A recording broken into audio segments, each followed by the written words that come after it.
व्यासाय भवनाशाय श्रीशाय गुणराशये प्रद्याय शुद्धविद्याय मध्वाय च नमो नमः। यो विप्रलम्भ विपरीतमतिप्रभूतवादान्निरस्य कृतवान् भुवि तत्त्ववादम् सर्वेश्वरो हरिरिति प्रतिपादयन्तम् आनन्दतीर्थमुनिवर्यमहं नमामि।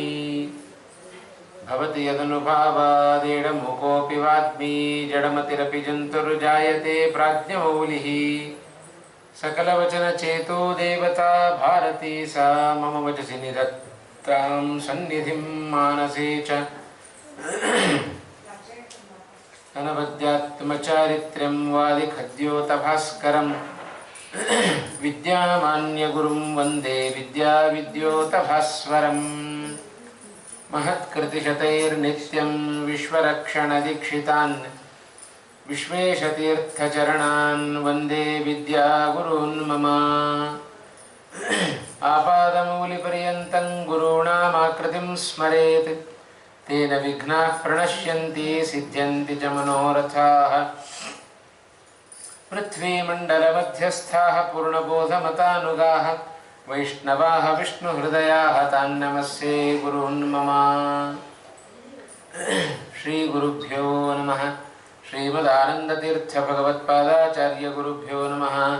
हरिः ओं हरिः ओं हरिः ओं।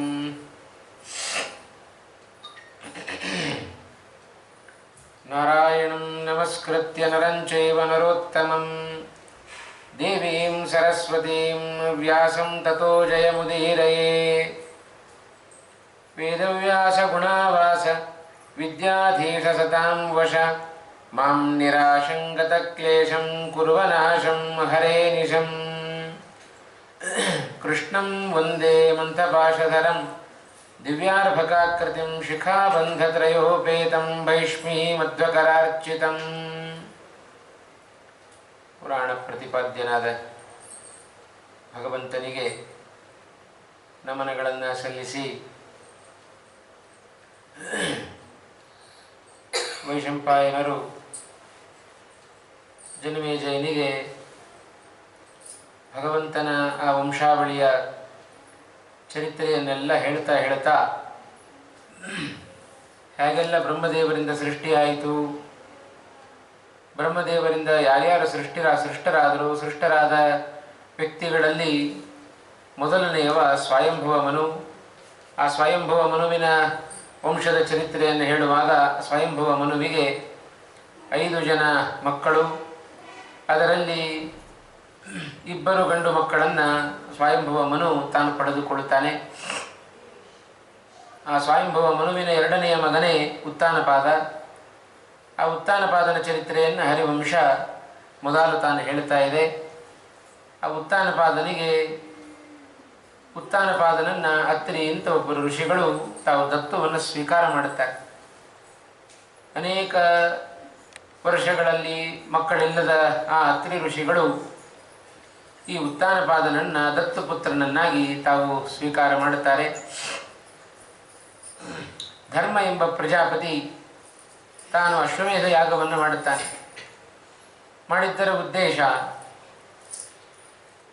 ಸಂತಾನ ಆಗಬೇಕು ಅನ್ನುವ ಉದ್ದೇಶ. ಆ ಹಿನ್ನೆಲೆಯಲ್ಲಿ ಆ ಧರ್ಮನಿಗೆ ಯಾಗವನ್ನು ಮಾಡಿದ್ದರ ಪರಿಣಾಮ ಒಬ್ಬಳು ಸೂನೃತ ಅಂತ ಒಬ್ಬಳು ಕನ್ಯೆ ಹುಟ್ಟಿಕೊಳ್ಳುತ್ತಾಳೆ. ಆ ಕನ್ಯೆಯನ್ನೇ ಈ ಉತ್ತಾನಪಾದ ತಾನು ವಿವಾಹ ಮಾಡಿಕೊಂಡು ಆ ಸೂನೃತ ಅನ್ನುವ ಕನ್ಯೆಯಲ್ಲಿ 5 ಜನ ಮಕ್ಕಳನ್ನು ತಾನು ಪಡೆದುಕೊಳ್ಳುತ್ತಾನೆ. ಧ್ರುವ, ಕೀರ್ತಿಮಾನ್, ಶಿವ, ಶಾಂತ ಮತ್ತು ಅಯಸ್ಪತಿ ಎನ್ನುವ 5 ಜನ ಮಕ್ಕಳು. ಈ ಸೂನೃತ ಅನ್ನುವ ಕನ್ಯೆಯನ್ನೇ ಸುನೀತಿ ಎನ್ನುವ ಹೆಸರಿನಿಂದ ಭಾಗವತ ಕರೆದಿದೆ. ಆ ಉತ್ತಾನಪಾದನಿಗೆ ಸುರುಚಿ ಎನ್ನುವ ಮತ್ತೊಬ್ಬಳು ಹೆಂಡತಿಯೂ ಕೂಡ ಇದ್ದಾಳೆ. ಸುರುಚಿಯಲ್ಲಿಯೂ ಮಕ್ಕಳನ್ನು ಪಡೆದ, ಸುನೀತಿಯಲ್ಲಿಯೂ ಕೂಡ ಆ ಉತ್ತಾನಪಾದ ತಾನು ಮಕ್ಕಳನ್ನು ಪಡೆದುಕೊಳ್ಳುತ್ತಾ ಇದ್ದಾನೆ. ಹರಿವಂಶ ತಾನು ಉಲ್ಲೇಖವನ್ನು ಮಾಡುವಾಗ ಆ ವಂಶಾವಳಿಯಲ್ಲಿ ಬಂದ ಎಲ್ಲರ ಚರಿತ್ರೆಯನ್ನು ಉಲ್ಲೇಖ ಮಾಡಲಿಲ್ಲ. ಪ್ರಧಾನ ವ್ಯಕ್ತಿಗಳು ಯಾರು, ಯಾರಿಗೆ ಭಗವಂತನ ಅನುಗ್ರಹ ವಿಶೇಷವಾಗಿದೆಯೋ ಅಂಥವರ ಚರಿತ್ರೆಯನ್ನು ಮಾತ್ರ ಹರಿವಂಶ ಇಲ್ಲಿ ಉಲ್ಲೇಖವನ್ನು ಮಾಡುತ್ತಾ ಇದೆ. ಆ ಉತ್ತಾನಪಾದನ ಹೆಂಡತಿ ಸೂನೃತ ಅಥವಾ ಸುನೀತಿ, ಅವಳಲ್ಲಿ ಹುಟ್ಟಿದ ಮೊದಲನೆಯ ಮಗನೇ ಧ್ರುವ. ಆ ಧ್ರುವನ ಪರಂಪರೆ ಬಹಳ ದೊಡ್ಡದು. ತುಂಬ ಜನ ರಾಜರು ಆ ಧ್ರುವನ ಪರಂಪರೆಯಲ್ಲಿ ಬಂದವರಿದ್ದಾರೆ. ಧ್ರುವನೂ ಬಹಳ ವಿಶೇಷವಾಗಿ ಅನುಗ್ರಹವನ್ನು ಪಡೆದುಕೊಂಡವ. ಅವನ ಪರಂಪರೆಯಲ್ಲಿ ಬಂದವರು ಕೂಡ ವಿಶೇಷವಾಗಿ ಭಗವಂತನ ಅನುಗ್ರಹವನ್ನು ಪಡೆದುಕೊಂಡವರು. ಅದರಲ್ಲಿ ಧ್ರುವನ ಚರಿತ್ರೆಯನ್ನು ಉಲ್ಲೇಖ ಮಾಡಬೇಕಾದರೆ, ಧ್ರುವೋ ವರ್ಷ ಸಹಸ್ರಾಣಿ ತ್ರೀಣಿ ದಿವ್ಯಾನಿ ಭಾರತ ತಪಸ್ತೇಪೇ ಮಹಾರಾಜ ಪ್ರಾರ್ಥಯನ್ ಸುಮಹದ್ಯಶಃ. ಧ್ರುವನ ಚರಿತ್ರೆಯನ್ನು ಹೇಳುವಾಗ ಧ್ರುವ ಕಾಡಿಗೆ ತಪಸ್ಸಿಗೆ ಹೋದ ಅಂತ ನಾವು ಕೇಳುತ್ತೇವೆ.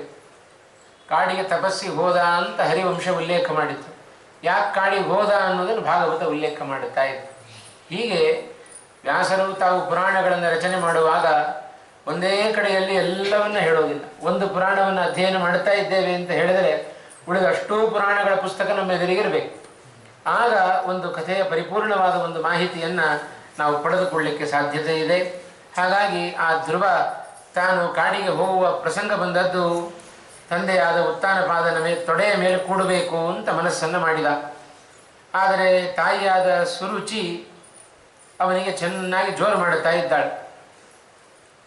ಹಾಗಾಗಿ ಬಹಳ ಸಣ್ಣ ಬಾಲಕ ಧ್ರುವಕುಮಾರ ತಾಯಿಯ ಆ ಗದರುವಿಕೆಯಿಂದ ಹೆದರಿ ತನ್ನ ತಾಯಿಯಾದ ಸೂನೃತ ಬಳಿಗೆ ಬರ್ತಾ ಇದ್ದಾನೆ. ಮಾತು ಬರ್ತಾ ಇಲ್ಲ. ಏನು ಮಾಡಬೇಕು? ಮಾತು ಬಾರದ ಸ್ಥಿತಿ ಎರಡು ಉಂಟು ನಮಗೆ. ಅತಿಯಾದ ದುಃಖ ಆದರೂ ನಮಗೆ ಮಾತು ಬರೋದಿಲ್ಲ, ಅತಿಯಾದ ಸಂತೋಷ ಆದರೂ ಕೂಡ ನಮಗೆ ಮಾತು ಹೊರಡೋದಿಲ್ಲ ಬಾಯಿಯಿಂದ ಅಂತ.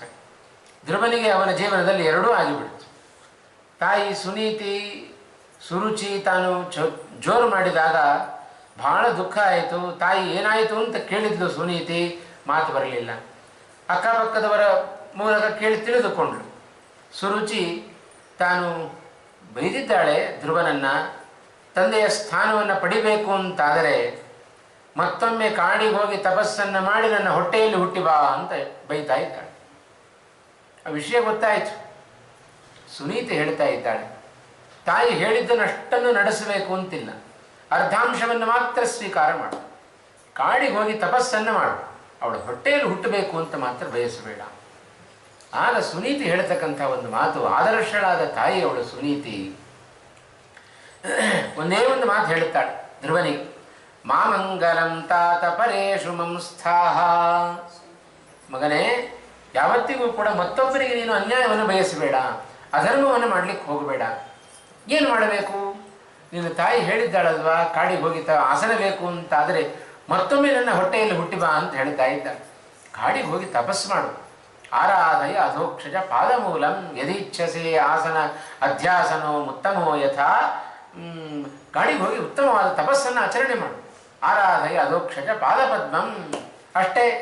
ಅಷ್ಟನ್ನು ಮಾತ್ರ ಮಾಡು, ಹೋಗು ಕಾಡಿಗೆ ತಪಸ್ಸು ಮಾಡು ಅಂತ ಆ 5 ವರ್ಷದ ಬಾಲಕನಾದ ಧ್ರುವನನ್ನು ಬೆನ್ನು ತಟ್ಟಿ ತಪಸ್ಸಿಗೆ ಕಳಿಸ್ತಾ ಇದ್ದಾಳೆ ಸುನೀತಿ. ಇದು ಆದರ್ಶರಾದ ತಾಯಂದಿರು ಮಾಡಬೇಕಾದ ಕ್ರಮ ಏನು ಲೋಕದಲ್ಲಿ? ಮಕ್ಕಳನ್ನು ಪಡೆದುಕೊಂಡ ಮಾತ್ರಕ್ಕೆ ನಮ್ಮ ತಂದೆ ತಾಯಿಗಳ ಜವಾಬ್ದಾರಿ ಮುಗೀತು ಅಂತ ಅರ್ಥ ಅಲ್ಲ. ತಂದೆ ತಾಯಿಗಳ ಜವಾಬ್ದಾರಿ ಮಕ್ಕಳನ್ನು ಪಡೆದು ಒಳ್ಳೆಯ ಸಂಸ್ಕಾರವನ್ನು ಕೊಟ್ಟು ಅವರಿಗೆ ಸಚ್ಛಾಸ್ತ್ರವಂತರನ್ನಾಗಿ ಅವರನ್ನು ಜಗತ್ತಿಗೆ ಕೊಟ್ಟರೆ ಅದು ಉತ್ತಮವಾದ ತಾಯಿಯಾದ ಕರ್ತವ್ಯ ಅಂತ ಹೇಳ್ತಾರೆ. ಆ ಹಿನ್ನೆಲೆಯಲ್ಲಿ ಆ ಸುನೀತಿ ತಾನು ಅದನ್ನೇ ಮಾಡ್ತಾ ಇದ್ದಾಳೆ. ಹಾಗಾಗಿ ಆ ವ್ಯಕ್ತಿ ತಾನು ವಿಶೇಷವಾಗಿ ನಡೆದುಕೊಂಡದ್ದು ತಾಯಿಯ ಮಾತಿನಂತೆ ನೇರವಾಗಿ ಅವ ಕಾಡಿಗೆ ಹೋಗ್ತಾ ಇದ್ದ. ಕಾಡಿಗೆ ಹೋಗಿ ತಪಸ್ಸನ್ನು ಮಾಡಬೇಕು ಅಂತಿದ್ದಾಗ ಮಧ್ಯದಲ್ಲಿ ನಾರದರ ಪ್ರವೇಶ ಆಯಿತು. ಕೇಳ್ತಾ ಇದ್ದಾರೆ, ಎಲ್ಲಿಗೆ ಹೋಗ್ತಾ ಇದ್ದಿ? ತಪಸ್ಸಿಗೆ ಹೋಗ್ತಾ ಇದ್ದೇನೆ. ಯಾಕೆ? ಭಗವಂತನ ಸಾಕ್ಷಾತ್ಕಾರ ಪಡಿಸ್ಕೊಳ್ಬೇಕು. ನಾರದರು ಕೇಳುತ್ತಾರೆ, ಏನು ಎಷ್ಟೋ ಜನ ತಪಸ್ವಿಗಳು, ಬ್ರಹ್ಮರ್ಷಿಗಳು, ರಾಜಋಷಿಗಳು ಅನೇಕ ವರ್ಷಗಳ ಕಾಲ ತಪಸ್ಸನ್ನು ಮಾಡದೇ ಇದ್ರೂ ಕೂಡ ಸಿಗದ ಭಗವಂತ ಸಣ್ಣ ಬಾಲಕನಾದ ನಿನಗೆ ಸಿಕ್ಕಿಬಿಡ್ತಾನೇನು? ಹಾಗೆಲ್ಲ ಹೋಗಬೇಡಪ್ಪ, ವಾಪಸ್ ಹೋಗು ನೀನು. ಅಷ್ಟೇ ಅಲ್ಲ, ಕಾಡಿಗೆ ಹೋಗ್ತೀನಿ ಅಂತ ಬೇರೆ ಹೇಳ್ತಾ ಇದ್ದಿ. ಕಾಡು ಅಂದರೆ ಬಹಳ ಭಯಂಕರವಾದ ಪ್ರಾಣಿಗಳೆಲ್ಲ ಇರ್ತಾವೆ, ಬೇಡ ವಾಪಸ್ ಹೋಗು ಅಂತ ನಾರದರು ಆ ಧ್ರುವನನ್ನು ವಾಪಸ್ ಕಳಿಸ್ತಾ ಇದ್ದಾರೆ. ನಮಗೆ ಮೇಲ್ನೋಟಕ್ಕೆ ಅನಿಸುತ್ತೆ ಶ್ರೇಯೋ ಮಾರ್ಗದ ಕಡೆ ಹೊರಟಿದ್ದಾನೆ ಧ್ರುವ, ತಪಸ್ ಮಾಡಬೇಕು ಅಂತ ಹೊರಟಿದ್ದಾನೆ. ಅಂಥವನನ್ನು ನಾರದರೇ ಹೀಗೆ ವಾಪಸ್ ಕಳಿಸ್ತಾ ಇದ್ದಾರಲ್ಲ, ಏನು ನಾರದರ ಪ್ರವೃತ್ತಿ ಏನು? ಮೇಲ್ನೋಟಕ್ಕೆ ನಮಗೆ ನಾರದರಿಂಥ ಕೆಲಸ ಮಾಡಬಾರ್ದಿತ್ತೇನೋ ಅಂತ ಅನಿಸುತ್ತೆ. ಆದರೆ ನಾರದರಿಗೆ ಗೊತ್ತು, ನಾ ಏನು ಪ್ರಯತ್ನ ಪಟ್ಟರೂ ಕೂಡ ಇವ ಮಾತ್ರ ವಾಪಸ್ ಹೋಗುವವನಲ್ಲ. ಆ ಧ್ರುವನ ಯೋಗ್ಯತೆಯನ್ನು ಚೆನ್ನಾಗಿ ತಿಳಿದವರು ನಾರದರು. ಹಾಗಾಗಿ ಭಗವಂತನೇ ಕಳಿಸಿಕೊಟ್ಟಿದ್ದಾನೆ, ಹೋಗುವವರಿಗೆ ಬ್ರಹ್ಮೋಪದೇಶವನ್ನು ಮಾಡು ಅಂತ. ಆ ಹಿನ್ನೆಲೆಯಲ್ಲಿ ಭಗವಂತನ ಸಾಕ್ಷಾತ್ಕಾರ ನಾನು ಹೋದರೂ ಆಗುತ್ತೆ, ಹೋಗದಿದ್ದರೂ ಆಗುತ್ತೆ ಧ್ರುವನಿಗೆ. ಆದರೆ ಆ ಭಗವಂತನನ್ನು ಪಡೆದುಕೊಳ್ಳಬೇಕಾದ್ರೆ ಎಷ್ಟು ಛಲ ಬೇಕು, ಎಷ್ಟು ದಾರ್ಢ್ಯ ಬೇಕು, ನಮಗೆ ಎಷ್ಟು ವಿಶ್ವಾಸ ಬೇಕು, ಅದು ನನಗೆ ಗೊತ್ತು, ಭಗವಂತನಿಗೆ ಗೊತ್ತು, ಲೋಕಕ್ಕೆ ಗೊತ್ತಿಲ್ಲ. ಹಾಗಾಗಿ ಧ್ರುವನ ಮೂಲಕ ಲೋಕಕ್ಕೆ ತಿಳಿಸಿಕೊಡಬೇಕು ಅಂತ ಸುಮ್ಮನೆ ಅಡ್ಡಿಪಡಿಸುವ ನೆಪ ನಾರದರದ್ದಷ್ಟೇ ಹೊರತು ಅಡ್ಡಿಪಡಿಸುವ ಸ್ವಾಭಾವಿಕವಾದ ಪ್ರಯತ್ನ ಅದು ನಾರದರದ್ದಲ್ಲ. ಹಾಗೇನಾದರೂ ನಿಜವಾಗಲೂ ಅಡ್ಡಿಪಡಿಸಬೇಕು ಅಂತಿದ್ದರೆ ಯಾಕೆ ಅವನಿಗೆ ಉಪದೇಶವನ್ನು ಕೊಟ್ಟು ಕಳಿಸ್ತಾ ಇದ್ರು ನಾರದರು? ವಾಸುದೇವ ಮಂತ್ರ, ದ್ವಾದಶಾಕ್ಷರ ಮಂತ್ರವನ್ನು ಉಪದೇಶ ಕೊಟ್ಟು ಅವನನ್ನು ಕಳಿಸಿದ್ರು, ಹೋಗು ಕಾಡಿಗೆ ಹೋಗಿ ತಪಸ್ಸನ್ನು ಆಚರಣೆ ಮಾಡು ಅಂತ. ಹೀಗೆ ಆ ಧ್ರುವ ಕುಮಾರ ತಪಸ್ಸನ್ನು ಆಚರಣೆ ಮಾಡಿದ. ಎಷ್ಟು ಸಾವಿರ ವರ್ಷ? ಧ್ರುವ 3 ವರ್ಷ ಸಹಸ್ರಾಣಿ, 3000 ವರ್ಷಗಳ ಕಾಲ. ಅದು ಯಾವುದು 3000 ವರ್ಷ? ದೇವಮಾನದ 3000 ವರ್ಷಗಳ ಕಾಲ ವಿಶೇಷವಾಗಿ ತಪಸ್ಸನ್ನು ಆಚರಣೆ ಮಾಡಿದ. ಯಾವ ಇಹಲೋಕದ ಪರಿವೆಯೂ ಇಲ್ಲದಂತೆ ವಿಶೇಷವಾಗಿ ತಪಸ್ಸನ್ನು ಆಚರಣೆ ಮಾಡಿದವ ಧ್ರುವ. ಇದರ ಮೂಲಕ ಎಲ್ಲ ಪುರಾಣಗಳು ನಮಗೆ ಜಗತ್ತಿಗೊಂದು ಆದರ್ಶವನ್ನು ತಿಳಿಸಿಕೊಡ್ತಾ ಇದೆ. ಹೇಗಿರಬೇಕು ತಾಯಂದರು? ಭಗವಂತನಿಗೋಸ್ಕರ, ಧರ್ಮಕ್ಕೋಸ್ಕರ ನಮ್ಮ ಮಕ್ಕಳನ್ನು ಪ್ರಚೋದನೆ ಮಾಡಿ ಬೆನ್ನು ತಟ್ಟಿ ಕಳಿಸಬೇಕಂತ. ಮತ್ತು ಎಲ್ಲಾದರೂ ಒಂದು ಅಂಗಡಿ ಸಾಮಾನು ತರಲಿಕ್ಕೆ ನಾವು ಮಕ್ಕಳನ್ನು ಕಳಿಸಲಿಕ್ಕೆ ಹಿಂದೆ ಮುಂದೆ ನೋಡುತ್ತೇವೆ. ಅಯ್ಯೋ ಎಲ್ಲ ಹೋಗಿಬಿಡ್ತಾರೋ ಏನೋ ಅಂತ ಹೆದರಿಕೆ ನಮಗೆ. ಇನ್ನು ದೇವಸ್ಥಾನಕ್ಕೆ ಕಳಿಸೋದು ಎಲ್ಲಿಂದ ಬಂತು, ಗುರುಕುಲಕ್ಕೆ ಕಳಿಸೋದು ಎಲ್ಲಿಂದ ಬಂತು, ಶಾಸ್ತ್ರಾಧ್ಯಯನವನ್ನು ಮಕ್ಕಳಿಗೆ ಮಾಡಿಸೋದು ಎಲ್ಲಿಂದ ಬಂತು, ಬಹಳ ದೂರ ಉಳಿತು. ಹಾಗಾಗಿ ಇಂದಿನ ಯುವಜನಾಂಗಕ್ಕೆ ನಾವು ಹೆಚ್ಚು ಇದನ್ನು ಹೇಳಬೇಕು, ಪುರಾಣ ಪುಣ್ಯಕಥೆಗಳನ್ನು ಕೇಳಿಸಬೇಕು, ಅದನ್ನು ಅವರ ಜೀವನದಲ್ಲಿ ತಂದುಕೊಳ್ಳುವಂತೆ ಹಿರಿಯರು ಮಾಡಬೇಕಾದ ಪ್ರಧಾನವಾದ ಕೆಲಸ ಅದು. ಹಾಗಾಗಿ ಸುನೀತಿ ಮಗನ ಬುದ್ಧಿಯಲ್ಲಿ ಬೇಕಾದಷ್ಟು ದ್ವೇಷ ಭಾವನೆಯನ್ನು ತುಂಬಬಹುದಾಗಿತ್ತು.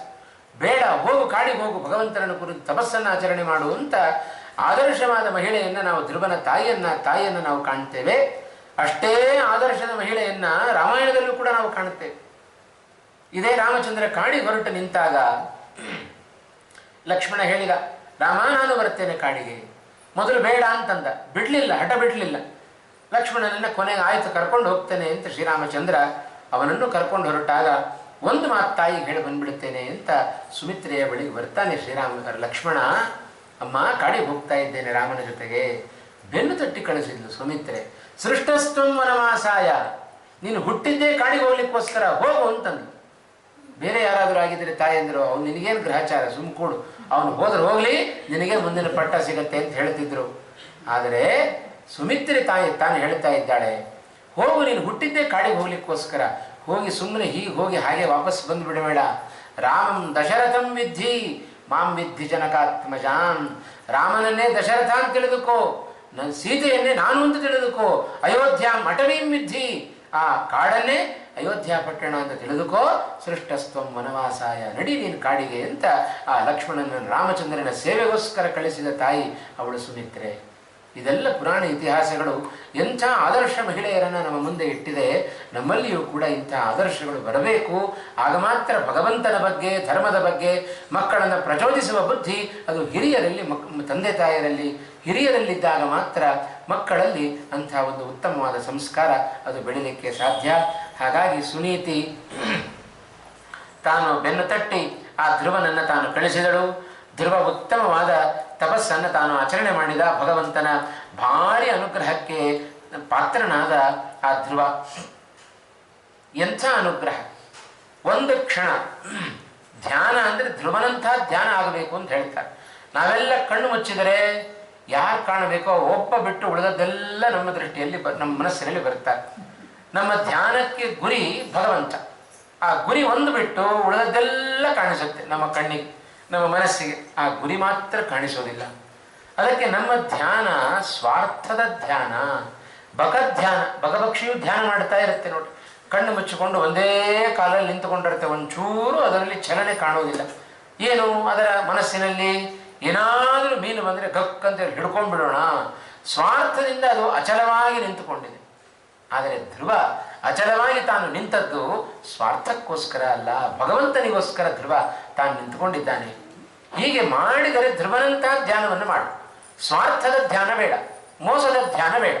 ಇದು ಭಾಗವತ, ಹರಿವಂಶ ಇವೆಲ್ಲ ನಮ್ಮ ಮುಂದೆ ಇಡ್ತಾ ಇದ್ದಾರೆ. ಆ ಧ್ರುವನ ಧ್ಯಾನಕ್ಕೆ ಭಗವಂತ ತಾನು ಅವನ ಮನಸ್ಸಿನಲ್ಲಿ ಪ್ರಕಟನಾದ. ಮನಸ್ಸಿನಲ್ಲಿ ಭಗವಂತನನ್ನು ನೋಡ್ತಾ ಆನಂದ ಪಡ್ತಾ ಇದ್ದಾನೆ ಧ್ರುವ. ಭಗವಂತ ತಾನು ಎದುರುಗಡೆ ಬಂದು ನಿಂತ. ಭಗವಂತ ಬಂದು ನಿಂತರೂ ಕೂಡ ಕಣ್ತಿರಲಿಲ್ಲ ಧ್ರುವಕುಮಾರ. ಭಗವಂತ ಏನು ಮಾಡಿದ, ಒಳಗಿರುವ ರೂಪವನ್ನು ಸ್ವಲ್ಪ ನಾಶ ಮಾಡಿಬಿಟ್ಟ, ಮರೆಮಾಚಿದ. ಥಟ್ ಅಂತೇಳಿ ಕಣ್ಣು ಬಿಡ್ತಾ ಇದ್ದಾನೆ. ಅದೇ ರೂಪವನ್ನು ಇಲ್ಲಿ ಕಾಣ್ತಾ ಇದ್ದಾನೆ ಧ್ರುವ. ಆಗಲೂ ಭಗವಂತ ಎದುರಿಗಿದ್ದಾನೆ, ಸ್ತೋತ್ರ ಮಾಡಬೇಕು. ಆದರೆ ಬಾಯಿ ತೆರೆದರೆ ಸ್ತೋತ್ರ ಮಾತ್ರ ಬರ್ತಾ ಇಲ್ಲ, ಕಂಠ ಎಲ್ಲ ಗದ್ಗದಿತವಾಗಿಬಿಟ್ಟಿದೆ, ಮಾತು ಹೊರಗೆ ಬರ್ತಾ ಇಲ್ಲ. ಕಾರಣ ಭಗವಂತನನ್ನು ನೋಡಿದ ಅತಿಯಾದ ಸಂತೋಷ ಧ್ರುವನಿಗೆ ಮಾತು ನಿಲ್ಲುವಂತೆ ಮಾಡಿಬಿಡ್ತು. ಆಗ ಭಗವಂತ ತನ್ನ ಶಂಖದಿಂದ ಸುಮ್ಮನೆ ಅವನ ಕಪೋಲವನ್ನು ಸ್ಪರ್ಶ ಮಾಡಿದ. ಆ ಕ್ಷಣದಲ್ಲಿಯೇ ಮಾತು ಬಂತು ಧ್ರುವನ ಬಾಯಿಯಿಂದ. ಅದನ್ನೇ ಭಾಗವತ ಬಹಳ ಚೆನ್ನಾಗಿ ಅದನ್ನು ಉಲ್ಲೇಖ ಮಾಡುತ್ತಾ ಇದೆ. ಯೋಂತಃ ಪ್ರವಿಶ್ಯ ಮಮ ವಾಚಮಿಮಾಂ ಪ್ರಸುಪ್ತಾಂ ಸಂಜೀವಯತ್ಯಖಿಲ ಶಕ್ತಿಧರ ಸ್ವಧಾಮ್ನ ಅನ್ಯಾಂಶ್ಚ ಹಸ್ತಚರಣ ಶ್ರವಣತ್ವಗಾದೀನ್ ಪ್ರಾಣಾನ್ ನಮೋ ಭಗವತೆ ಪುರುಷಾಯ ತುಭ್ಯಂ. ಬಹಳ ಚೆನ್ನಾಗಿ ಧ್ರುವ ತಾನು ಸ್ತೋತ್ರ ಮಾಡಿದ. ಎಲ್ಲರ ಒಳಗೆ ಭಗವಂತ ಸರ್ವತ್ರ ವ್ಯಾಪ್ತನಾಗಿದ್ದಾನೆ. ಅಣುರೇಣು ತೃಣಕಾಷ್ಠ ಪರಿಪೂರ್ಣ ಗೋವಿಂದ ಅಂತ ಹೇಳ್ತೇವೆ. ಅಣುವಿನ ಒಳಗೆ ಅಣುವಾಗಿ ಮಹತ್ತಿಗಿಂತಲೂ ಮಹತ್ತಾಗಿ ಇಡೀ ಜಗತ್ತಿನ ತುಂಬ ವ್ಯಾಪಿಸಿಕೊಂಡಿದ್ದಾನೆ ಭಗವಂತ. ಆದ್ದರಿಂದಲೇ ಅವನಿಗೆ ವಿಷ್ಣು ಅಂತ ಹೆಸರು ಬಂದದ್ದು. ವಿಶಲ್ರ ವ್ಯಾಪ್ತವನ್ನುವ ಧಾತುವಿನಿಂದ ನಿಷ್ಪನ್ನವಾದ ಶಬ್ದ ಅದು ವಿಷ್ಣು ಶಬ್ದ. ಉಪನಿಷತ್ತು ಕೂಡ ಅದನ್ನೇ ಹೇಳಿತು. ತತ್ ಸೃಷ್ಟ್ವಾ ತದೇವಾನುಪ್ರಾವಿಶತ್. ಇಡೀ ಜಗತ್ತನ್ನು ತಾನು ಸೃಷ್ಟಿ ಮಾಡಿ ಜಗತ್ತಿನ ಒಳಗೆ ಭಗವಂತ ತಾನು ಪ್ರವೇಶವನ್ನು ಮಾಡಿದ. ಎಲ್ಲ ಕಡೆಯೂ ಕೂಡ ವ್ಯಾಪಿಸಿಕೊಂಡು ಬಿಟ್ಟಿದ್ದಾನೆ. ಎಷ್ಟು ವ್ಯಾಪಿಸಿದ? ಬಲಿಚಕ್ರವರ್ತಿಯ ಕಥೆಯ ಹಿನ್ನೆಲೆಯಲ್ಲಿ ಹೇಳುತ್ತೆ. ಎಷ್ಟು ವ್ಯಾಪಿಸಿದ ಭಗವಂತ ಅಂತ ಹೇಳಿದರೆ, ಮೂರನೇ ಹೆಜ್ಜೆಯನ್ನು ಇಡ್ಲಿಕ್ಕೆ ಬಲಿಚಕ್ರವರ್ತಿಯದ್ದು ಅಂತ ತದೀಯ ಮಣ್ಣುವಪಿ ಒಂದು ಅಣುವಿನಷ್ಟು ಜಾಗ ಸಿಗಲಿಲ್ಲಂತೆ ಭಗವಂತನಿಗೆ. ಇದು ಬಲಿಚಕ್ರವರ್ತಿಯದ್ದು ಅಂತ ಹೇಳಿಕೊಳ್ಳಿಕ್ಕೆ ಒಂದು ಅಣುವಿನಷ್ಟು ಜಾಗ ಸಿಗಲಿಲ್ಲ ಮೂರನೆಯ ಹೆಜ್ಜೆಯನ್ನು ಇಡ್ಲಿಕ್ಕೆ ಭಗವಂತನಿಗೆ. ಅಷ್ಟು ಜಗತ್ತಿನ ತುಂಬ ವ್ಯಾಪಿಸಿದ್ದಾನೆ ಭಗವಂತ. ಇದು ಭಗವಂತನ ವ್ಯಾಪ್ತಿ ಅಂತ ಹೇಳಿದರೆ, ಅಂಥ ಭಗವಂತನನ್ನು ಕಂಡಾಗ ಧ್ರುವ ತಾನು ಸ್ತೋತ್ರ ಮಾಡಬೇಕು. ಬಹಳ ಚೆನ್ನಾಗಿ ಸ್ತೋತ್ರ ಮಾಡಿದ. ಆ ಧ್ರುವನ ಸ್ತೋತ್ರ, ಧ್ರುವ ಮಾಡಿದ ಸ್ತೋತ್ರ ಅದು ವಾಸುದೇವ ದ್ವಾದಶಾಕ್ಷರ ಮಂತ್ರದಿಂದ ಸ್ಥಾನವನ್ನು ಭಗವಂತನ ಸಾಕ್ಷಾತ್ಕಾರವನ್ನು ಪಡೆದುಕೊಂಡವ. ಯಾಕಷ್ಟು ದೀರ್ಘದ ತಪಸ್ಸನ್ನು ಮಾಡಿದ? ಎಲ್ಲಕ್ಕಿಂತಲೂ ಎತ್ತರದ ಸ್ಥಾನವನ್ನು ಪಡಿಬೇಕು ಅನ್ನುವ ಉದ್ದೇಶ. ಹಾಗಾಗಿ ಸೂರ್ಯಲೋಕಕ್ಕಿಂತಲೂ ಮೇಲಿನ ಲೋಕ ಅದು ಧ್ರುವಲೋಕ. ತಾನು ಹೊಸದಾಗಿ ಒಂದು ಲೋಕವನ್ನು ಸೃಷ್ಟಿ ಮಾಡಿ ಆ ಧ್ರುವನಿಗೆ ಒಂದು ಲೋಕವನ್ನೇ ತಾನು ಸೃಷ್ಟಿ ಮಾಡಿ ಧ್ರುವನಿಗೆ ಕೊಟ್ಟವ ಭಗವಂತ. ನೋಡ್ರಿ, ಒಂದು ತಂದೆಯ ಆ ತೊಡೆ ಎಂಬ ಆಸನ ಸಿಗಲಿಲ್ಲ ಅಂತ ಹೇಳಿ ತಪಸ್ಸನ್ನು ಮಾಡಲಿಕ್ಕೆ ಹೋದವನಿಗೆ ಭಗವಂತ ತಾನು ಉತ್ತಮವಾದ ಲೋಕವನ್ನೇ ಸೃಷ್ಟಿ ಮಾಡಿಕೊಟ್ಟ. ಹಾಗಾಗಿ ಭಗವಂತ ತೃಪ್ತನಾದರೆ ಕಿಮಲಭ್ಯಂ ಭಗವತಿ ಪ್ರಸನ್ನೆ ಶ್ರೀನಿಕೇತನೆ. ಯಾವುದು ಅಲಭ್ಯ? ನಮಗೆ ಎಲ್ಲವೂ ಲಭ್ಯ. ಆ ಹಿನ್ನೆಲೆಯಲ್ಲಿ ಕೇವಲ ನಮ್ಮ ಪ್ರಯತ್ನ ಇರಬೇಕಾದ್ದು. ಪ್ರಾಮಾಣಿಕವಾಗಿ ಭಗವಂತ ತೃಪ್ತನಾಗಲಿ ಎನ್ನುವ ಪ್ರಾಮಾಣಿಕವಾದ ಪ್ರಯತ್ನ ಇತ್ತು ಅಂತಾದರೆ ನಾವು ಬಯಸಿದ್ದಕ್ಕಿಂತಲೂ ಹೆಚ್ಚಿನ ಫಲವನ್ನು ಭಗವಂತ ತಾನು ಕೊಟ್ಟು ಬಿಡುತ್ತಾನೆ. ಇಸುಕೊಳ್ಳಿಕ್ಕೆ ನಮಗೆ 2 ಕೈ, ಕೊಡ್ಲಿಕ್ಕೆ ಭಗವಂತನಿಗೆ ಅನಂತ ಕೈಗಳಿದ್ದಾರೆ. ಅವ ತೃಪ್ತನಾಗಿ ಅನಂತ ಕೈಗಳಿಂದ ಸುರಿಸಲಿಕ್ಕೆ ಶುರು ಮಾಡಿದ ಅಂದರೆ 2 ಕೈ ತೆಗೆದುಕೊಳ್ಳಿಕ್ಕೆ ನಮಗೆ ಆಗೋದಿಲ್ಲ. ಅಷ್ಟು ಭಗವಂತ ಅನಂತ ಮಡಿ ಮಾಡಿ ಕೊಡುವ ಅಂತ ಹೇಳ್ತಾರೆ ನೋಡ್ರಿ. ಇದು ಭಗವಂತನ ಸ್ವಭಾವ. ಹಾಗಾಗಿ ಭಗವಂತನನ್ನು ಚೆನ್ನಾಗಿ ಅರ್ಥೈಸಿಕೊಂಡು ಅದರಂತೆ ನಾವು ನಡಿಬೇಕಾದ್ದು ಜೀವನದಲ್ಲಿ ನಮ್ಮ ಕರ್ತವ್ಯ. ಹಾಗೆ ಧ್ರುವಕುಮಾರ ತಾನು ಉತ್ತಮವಾದ ಅನುಗ್ರಹವನ್ನು ತಾನು ಪಡೆದುಕೊಂಡ. ಇದು ವಾಸುದೇವ ಮಂತ್ರದ ಪ್ರಭಾವ ಅಂತ ಹೇಳುತ್ತಾರೆ. ವಾಸುದೇವ ದ್ವಾದಶಾಕ್ಷರ ಮಂತ್ರ ಪ್ರತಿನಿತ್ಯ ನಾವು ಜಪಿಸಬೇಕಾದ ಮಂತ್ರ. ಯಾರು ನಮಗೆ ಯೋಗ್ಯತೆ ಇದ್ದು ಉತ್ತಮವಾದ ಸ್ಥಾನ ನಮಗೆ ಸಿಗ್ತಾ ಇಲ್ಲ ಅಂತ ಅನಿಸಿದರೆ ವಾಸುದೇವ ಮಂತ್ರವನ್ನು ಜಪ ಮಾಡಲಿಕ್ಕೆ ಶುರು ಮಾಡಿದರೆ ಅದು ನಿಜವಾಗಲೂ ನಮಗೆ ಸಿಕ್ಕೇ ಬಿಡುತ್ತೆ. ಅದಕ್ಕೆ ಇನ್ನೂ ಒಂದು ದೃಷ್ಟಾಂತವನ್ನು ಹೇಳುತ್ತಾರೆ. ಇತರ ಅಂತ ಒಬ್ಬಳ ಯಾಜ್ಞವಲ್ಕ್ಯರ ಮಡದಿ, ಅವಳ ಮಗನೇ ಐತರೇಯ. ಐತರೇಯನಿಗೂ ಮೊದಲನೇ ಹೆಂಡತಿಯಲ್ಲಿ ಯಾಜ್ಞವಲ್ಕರಿಗೆ ಒಂದಿಷ್ಟು ಜನ ಮಕ್ಕಳು, ಅವರೆಲ್ಲ ಯಾಗ ಮಾಡ್ತಾ ಇದ್ದಾರೆ. ಐತರೇಯ ಮಾತ್ರ ಮನೆಯಲ್ಲೇ ಕೂತ. ತಾಯಿ ಇತರ ದೇವಿ ಹೇಳ್ತಾ ಇದ್ದಾಳೆ, ನೋಡು ನಿನ್ನ ಅಣ್ಣಂದರೆಲ್ಲ ಯಾಗ ಮಾಡ್ತಾ ಇದ್ದಾರೆ, ನೀನು ನೋಡಿದರೆ ಮನೆಯಲ್ಲೇ ಕೂತಿದ್ದೀವಿ. ಸರಿ ಅಂತ ಹೇಳಿ ಐತರೇಯನು ಕೂಡ ಯಾಗಶಾಲೆಗೆ ಅಂತ ಹೋಗ್ತಾ ಇದ್ದಾನೆ. ಎಲ್ಲ ಅಣ್ಣಂದರು ಇವನ್ಯಾಕೆ ಬಂದ, ಏನು ಗೊತ್ತಿಲ್ಲ ಇವನಿಗೆ ಅಂತ ಹೇಳಿ ಎಲ್ಲ ತಿರಸ್ಕಾರ ಮಾಡಿದರೆ ಒಂದು ಕೂಡ್ಲಿಕ್ಕೆ ಒಂದು ಆಸನವನ್ನು ಕೊಡಲಿಲ್ಲ. ಐತರೆಯ ಏನು ಬೇಸರ ಪಟ್ಟುಕೊಳ್ಳಿ, ನಿಂತಲ್ಲೇ ನಿಂತ ಓಂ ನಮೋ ಭಗವತೆ ವಾಸುದೇವಾಯ, ಓಂ ಓಂ ನಮೋ ಭಗವತೆ ವಾಸುದೇವಾಯ ಓಂ ದ್ವಾದಶಾಕ್ಷರ ಮಂತ್ರವನ್ನು ಪಠನ ಮಾಡಲಿಕ್ಕೆ ಶುರು ಮಾಡಿದ. ಏನು ಆಶ್ಚರ್ಯ, ಏನು ಆಶ್ಚರ್ಯ! ಆ ಐತರೇಯನ ಪಕ್ಕದಲ್ಲಿ ಭೂಮಿ ಸೀಳಿಬಿಡಿತು. ಭೂಮಿಯಿಂದ ಸಾಕ್ಷಾತ್ತಾಗಿ ಭೂಮಿ ಸೀಳಿ ಅದರಿಂದ ಭೂದೇವಿ ಒಂದು ಆಸನವನ್ನು ತೆಗೆದುಕೊಂಡು ಬರ್ತಾ ಇದ್ದ. ಐತರೇಯನ ಪಕ್ಕದಲ್ಲಿಟ್ಲು, ಕೈ ಹಿಡಿದು ತಗೊಂಡು ಕರ್ಕೊಂಡು ಅವನಿಗೆ ಕೂಡಿಸ್ತಾ ಇದ್ದಾಳೆ. ಕೂಡಿಲಿ, ಭಗವಂತ ನಿನಗೋಸ್ಕರ ಕಳಿಸಿಕೊಟ್ಟಿದ್ದಾನೆ. ಅದೇ ಸರ್ವತೋಭದ್ರ ಅಂತ ಆ ಆಸನದ ಹೆಸರು. ಆ ಆಸನದಲ್ಲಿ ಭೂದೇವಿ ತಾನಾಗಿ ಐತರೇಯನನ್ನು ಕರ್ಕೊಂಡು ಹೋಗಿ ಇದರಲ್ಲಿ ಕೂಡಿಸ್ತಾ ಇದ್ದಾಳೆ. ಒಂದು ಸಣ್ಣ ಚಾಪೆ ಆಸನ ಕೊಡಲಿಲ್ಲ ಅವನ ಸಹೋದರರು. ಆದರೆ ಭಗವಂತ ನೋಡ್ರಿ, ಸರ್ವತೋಭದ್ರ ಅನ್ನುವ ಆಸನವನ್ನು ಕಲ್ಪನೆ ಮಾಡಿಕೊಟ್ಟ. ಅದರಲ್ಲಿ ಕೂತದ್ದು ಆ ಐತರೇಯನ ಬಾಯಿಂದ ಪುಂಖಾನುಪುಂಖವಾಗಿ ಆ ಬ್ರಾಹ್ಮಣದ ಮಂತ್ರಗಳೆಲ್ಲವೂ ಕೂಡ, ಯಾಜ್ಞೀಯ ಮಂತ್ರಗಳೆಲ್ಲವೂ ಕೂಡ ಆಚೆ ಬರ್ತಾ ಇದ್ದಾವೆ. ಅದನ್ನೇ ಇವತ್ತು ಐತರೇಯ ಬ್ರಾಹ್ಮಣ ಅಂತ ಇವತ್ತಿಗೂ ನಾವು ಅದನ್ನು ಪಠನ ಮಾಡುತ್ತೇವೆ. ಅಗ್ನಿರ್ವೈ ದೇವಾನಾಮವಮಃ ವಿಷ್ಣು ಪರಮಃ ಶುರು ಮಾಡಿದ ಪುಂಖಾನುಪುಂಖವಾಗಿ ಐತರೇಯನ ಬಾಯಿಂದ ಆ ವೇದಗಳೆಲ್ಲವೂ ಕೂಡ ಬರ್ತಾ ಇದ್ದಾವೆ. ಇದು ವಾಸುದೇವ ಮಂತ್ರದ ಪ್ರಭಾವ. ಇದು ಹೀಗೆ ಆ ವಾಸುದೇವ ಮಂತ್ರ ನಮ್ಮೆಲ್ಲ ಪಾಪಗಳನ್ನು ಕಳೆಯುವ ಮಂತ್ರ. ಒಮ್ಮೆ ಬ್ರಹ್ಮದೇವರ ಬಳಿಯಲ್ಲಿ ನಾರದರು ಬಂದು ಬ್ರಹ್ಮದೇವರಿಗೆ ಹೇಳ್ತಾ ಇದ್ದಾರೆ, ನೀವ್ಯಾರನ್ನು ಕುರಿತು ತಪಸ್ಸು ಮಾಡ್ತಾ ಇದ್ದೀರಿ, ನೀವೇ ಸೃಷ್ಟಿಕರ್ತರು, ನಿಮ್ಮನ್ನೇ ಎಲ್ಲರೂ ಕುರಿತು ಪೂಜೆ ಮಾಡುತ್ತಾರೆ, ಸ್ತೋತ್ರ ಮಾಡುತ್ತಾರೆ ಅಂತಂದಾಗ ಬ್ರಹ್ಮದೇವರಿಗೆ, ಚತುರ್ಮುಖ ಬ್ರಹ್ಮದೇವರಿಗೆ ಕಸಿಬಿಸಿ ಪ್ರಾರಂಭ ಆಯಿತು. ಎಂಥ ಮಾತು ಹೇಳಿಬಿಟ್ರಲ್ಲ ನಾರದರು ಅಂತ ಹೇಳಿ ಅವರು ಈ ವಾಸುದೇವ ಮಂತ್ರ ಜಪ ಮಾಡಿ ನಾರದರ ಮಾತನ್ನು ಕೇಳಿ ಬಂದ ಪಾಪಗಳನ್ನು ಪರಿಹಾರ ಮಾಡಿಕೊಂಡ್ರು ಅಂತ ಹೇಳ್ತಾರೆ. ಯಾಕೆಂದರೆ ನನಗೆ ಗೊತ್ತು ಅಂತಂತಾರೆ, ನಾನು ಸೃಷ್ಟಿಕರ್ತ ಅಲ್ಲ, ನಾನು ಹುಟ್ಟುಕೊಂಡಾಗ ನನ್ನ ಅವಸ್ಥೆ ಹೇಗಿತ್ತು ಅಂತ ನನಗೆ ಚೆನ್ನಾಗಿ ಗೊತ್ತು. ನನ್ನ ಅಪ್ಪನನ್ನು ಹುಡುಕಬೇಕು ಅಂದರೆ 50 ವರ್ಷ ತಪಸ್ಸು ಮಾಡಬೇಕಾಯಿತು. ನಾನು ಇನ್ನು ಸೃಷ್ಟಿ ಮಾಡೋದು ಎಲ್ಲಿಂದ ಬಂತು? ಭಗವಂತನ ಅನುಗ್ರಹದಿಂದ ನಾನು ಸೃಷ್ಟಿ ಮಾಡಿದೆ, ನನ್ನದೇನು ಸ್ವಾತಂತ್ರ್ಯ ಇಲ್ಲ. ಹಾಗೆ ಚತುರ್ಮುಖ ಬ್ರಹ್ಮದೇವರು ತಮ್ಮದಲ್ಲದ ಗುಣಗಳನ್ನು ಕೇಳಿಸಿಕೊಂಡ್ರೆ ಹೇಗೆ ನಾವು ಪರಿಹಾರ ಮಾಡಿಕೊಳ್ಬೇಕು ಅಂತ ತೋರಿಸಿಕೊಟ್ರು. ಇದೇ ವಾಸುದೇವ ಮಂತ್ರವನ್ನು ಜಪ ಮಾಡಿ ಅದರಿಂದ ಬಂದ ಪಾಪಗಳನ್ನು ಕಳೆದುಕೊಂಡರು ಅಂತಲೂ ಕೂಡ ಒಂದು ಕಡೆ ಉಲ್ಲೇಖವನ್ನು ಮಾಡುತ್ತಾರೆ. ಹೀಗೆ ಆ ವಾಸುದೇವ ಮಂತ್ರ ಸಕಲ ಪಾಪ ಪರಿಹಾರಕ್ಕೂ ಹೌದು, ಜೊತೆಗೆ ಉತ್ತಮವಾಗಿರತಕ್ಕಂಥ ಸ್ಥಾನವನ್ನು ಕಲ್ಪನೆ ಮಾಡಿಕೊಡ್ತಕ್ಕಂಥ ಸಾಮರ್ಥ್ಯವೂ ಕೂಡ ಆ ವಾಸುದೇವ ಮಂತ್ರಕ್ಕುಂಟು. ಒಂದು ಕಡೆಯಲ್ಲಿ ಹೇಳುವಾಗ ಹೇಳುತ್ತಾರೆ, ಆ ವಾಸುದೇವ ಮಂತ್ರ 12 ಅಕ್ಷರಗಳಿದ್ದಾವೆ. 12 ಅಕ್ಷರಗಳಿಂದ ಕೂಡಿದ ಆ ವಾಸುದೇವ ಮಂತ್ರ 12 ಸ್ಕಂದ ಭಾಗವತದ ಸಾರ ಅಂತ ಹೇಳ್ತಾರೆ. ಅಷ್ಟು ಉತ್ತಮವಾಗಿರತಕ್ಕಂಥದ್ದು. ಆ ಉತ್ತಮವಾದ ಮಂತ್ರವನ್ನು ಜಪ ಮಾಡಿಯೇ ಆ ಧ್ರುವ ಕುಮಾರ ಭಗವಂತನನ್ನು ಸಾಕ್ಷಾತ್ಕಾರ ಪಡಿಸಿಕೊಂಡ. ಇದು ಭಗವಂತನ ಬಹಳ ಕರುಣೆ. ಅದಕ್ಕೆ ಜಗನ್ನಾಥದಾಸರು ಹೇಳ್ತಾರೆ, ಮಲಗಿ ಪರಮಾದರದಿ ಪಾಡಲು ಕುಳಿತು ಕೇಳುವ, ಕುಳಿತರೆ ನಿಲ್ಲುವ, ನಿಂತರೆ ನಲಿವ ಅಂತಂದ್ರೆ ಭಗವಂತನ ಕಾರುಣ್ಯವನ್ನು ಹೇಳುವಾಗ. ಮಲಗಿ ಪರಮಾದರದಿ ಪಾಡಿದ್ದು ಯಾರು? ಭೀಷ್ಮಾಚಾರ್ಯರು. ಶರಶೈಯಲ್ಲಿ ಮಲಗಿ ಕೃಷ್ಣನನ್ನು ಕೊಂಡಾಡಿದರೆ ಪಕ್ಕದಲ್ಲಿ ಕೂತು ಕೇಳಿದ ಕೃಷ್ಣ ಪರಮಾತ್ಮ, ಏನು ಹೇಳ್ತೀರೋ ಹೇಳಿ, ನಾ ಕೇಳ್ತೇನೆ ಅಂತ. ಹೀಗೆ ಧ್ರುವ ನಿಂತು ತಾನು ಕುಳಿತು ಹೇಳಿದರೆ ನಿಂತು ಕೇಳ್ತಾ ಇದ್ದಾನೆ ಧ್ರುವನೆದುರಿ. ಯಾವಾಗ ಎಲ್ಲರೂ ಕೂಡ ಭಗವಂತ ಯಾವಾಗ ನಮ್ಮ ಕಡೆ ನೋಡ್ತಾನೆ ಅಂತಂದ್ರೆ ಭಗವಂತ ಧ್ರುವನೆದುರಿಗೆ ನಿಂತು ಧ್ರುವ ಯಾವಾಗ ನನ್ನನ್ನು ನೋಡುತ್ತಾನೆ ಅಂತ ಕಾಯ್ತಾ ಇದ್ದಾನೆ. ಇಷ್ಟು ಕರುಣಾಮಯಿ. ನಿಂತರೆ ನಲಿವ, ನಿಂತು ಸ್ತೋತ್ರವನ್ನು ಮಾಡಿದವ ಪ್ರಹ್ಲಾದ ನರಸಿಂಹನಾಗಿ ನಲಿತಾ ಬಂದ ಭಗವಂತ. ಇಂಥ ಭಗವಂತನನ್ನು ನಾವು ಕಂಡಾಗ ಅವನನ್ನು ಸ್ತೋತ್ರ ಮಾಡಬೇಕಾದ್ದು ಹೇಗೆ ಅಂತ ಎಲ್ಲ ಪುರಾಣಗಳು ನಮ್ಮ ಮುಂದೆ ತೆರೆದಿಟ್ಟಿದ್ದಾವೆ. ಹಾಗಾಗಿ ಪ್ರಾಮಾಣಿಕವಾದ ಪ್ರಯತ್ನ ನಮ್ಮದಿತ್ತು ಅಂತಾದರೆ ಭಗವಂತ ಎಲ್ಲರಿಗೂ ಕೂಡ ಉತ್ತಮವಾದ ಫಲವನ್ನು ಕೊಟ್ಟೇ ಕೊಡ್ತಾನೆ. ಆ ಹಿನ್ನೆಲೆಯಲ್ಲಿ ಧ್ರುವಕುಮಾರ ತನ್ನ ತಪಸ್ಸಿನ ಪ್ರಭಾವದಿಂದ ಯಾರಿಗೂ ಸಿಗದೇ ಇರತಕ್ಕಂಥ ಅಸಾಧಾರಣವಾದ ಒಂದು ಪರಾಕ್ರಮವನ್ನು, ಉತ್ತಮವಾದ ಆಯುಷ್ಯವನ್ನು, ಬೇಕಾದಷ್ಟು ಸಂಪತ್ತನ್ನು ಎಲ್ಲವನ್ನು ಧ್ರುವನಿಗೆ ಭಗವಂತ ತಾನು ಕಲ್ಪನೆ ಮಾಡಿಬಿಟ್ಟ. ಮುಂದೆ ಇಷ್ಟು ಧ್ರುವನ ಚರಿತ್ರೆಯನ್ನು ಉಲ್ಲೇಖ ಮಾಡಿ ಈ ಧ್ರುವನ ಸಂತತಿ ತುಂಬ ದೊಡ್ಡದಾಗಿ ಬೆಳ್ಕೊಂಡು ಹೋಗ್ತಾ ಇದೆ. ನಂತರ ಧ್ರುವ ಉತ್ತಮವಾದ ಕನ್ಯೆಯನ್ನು ತಾನು ವಿವಾಹ ಮಾಡಿಕೊಳ್ತಾನೆ. ಆ ಕನ್ಯೆಯಲ್ಲಿ ಅನೇಕ ಜನ ಮಕ್ಕಳನ್ನು ತಾನು ಪಡೆದುಕೊಂಡ.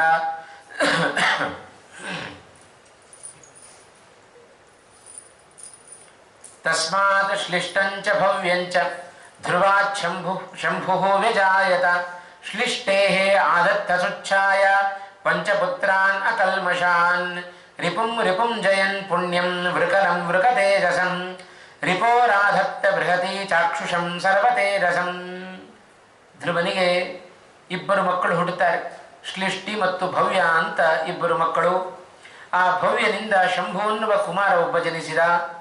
ಶ್ಲಿಷ್ಟಿ ಎನ್ನುವ ಧ್ರುವನ ಮೊದಲನೆಯ ಮಗನಿಗೆ ಸುಚ್ಛಾಯ ಅಂತ ಅವನ ಹೆಂಡತಿಯಲ್ಲಿ 5 ಜನ ಮಕ್ಕಳು ಹುಟ್ಟುತ್ತಾರೆ.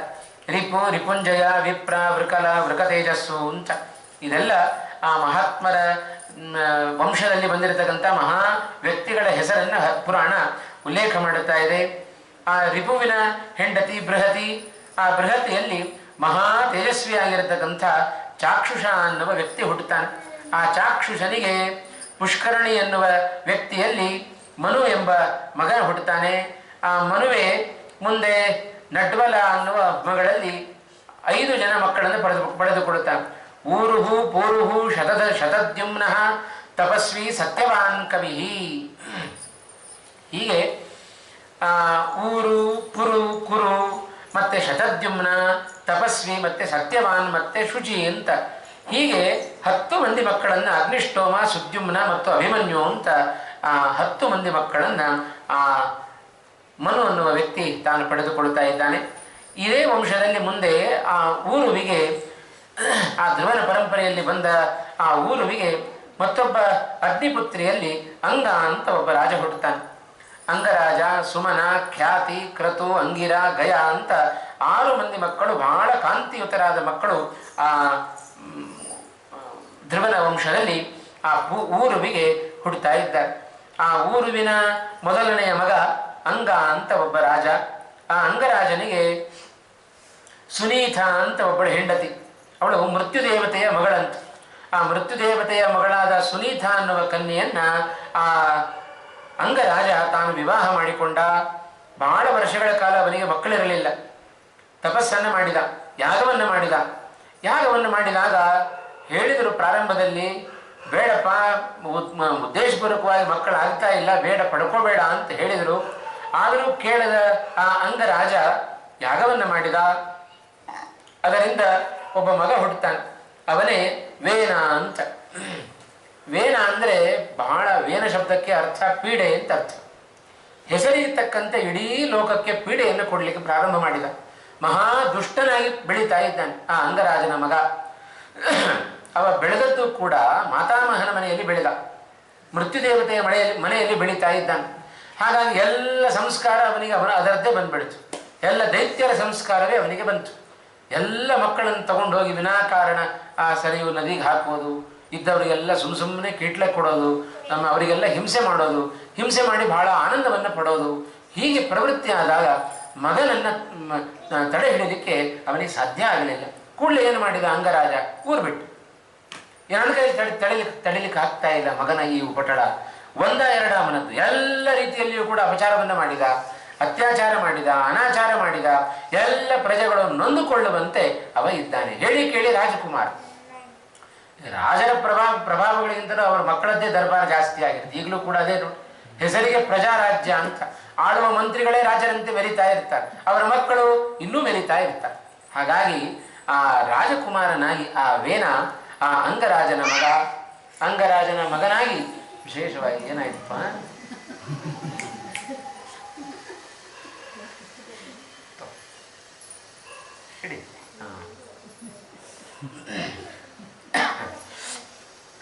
ಆ ಅಂಗರಾಜನ ಮಗನಾಗಿ ಆ ವೇನ ಇಡೀ ಲೋಕಕ್ಕೆ ಕಂಟಕನಾದ.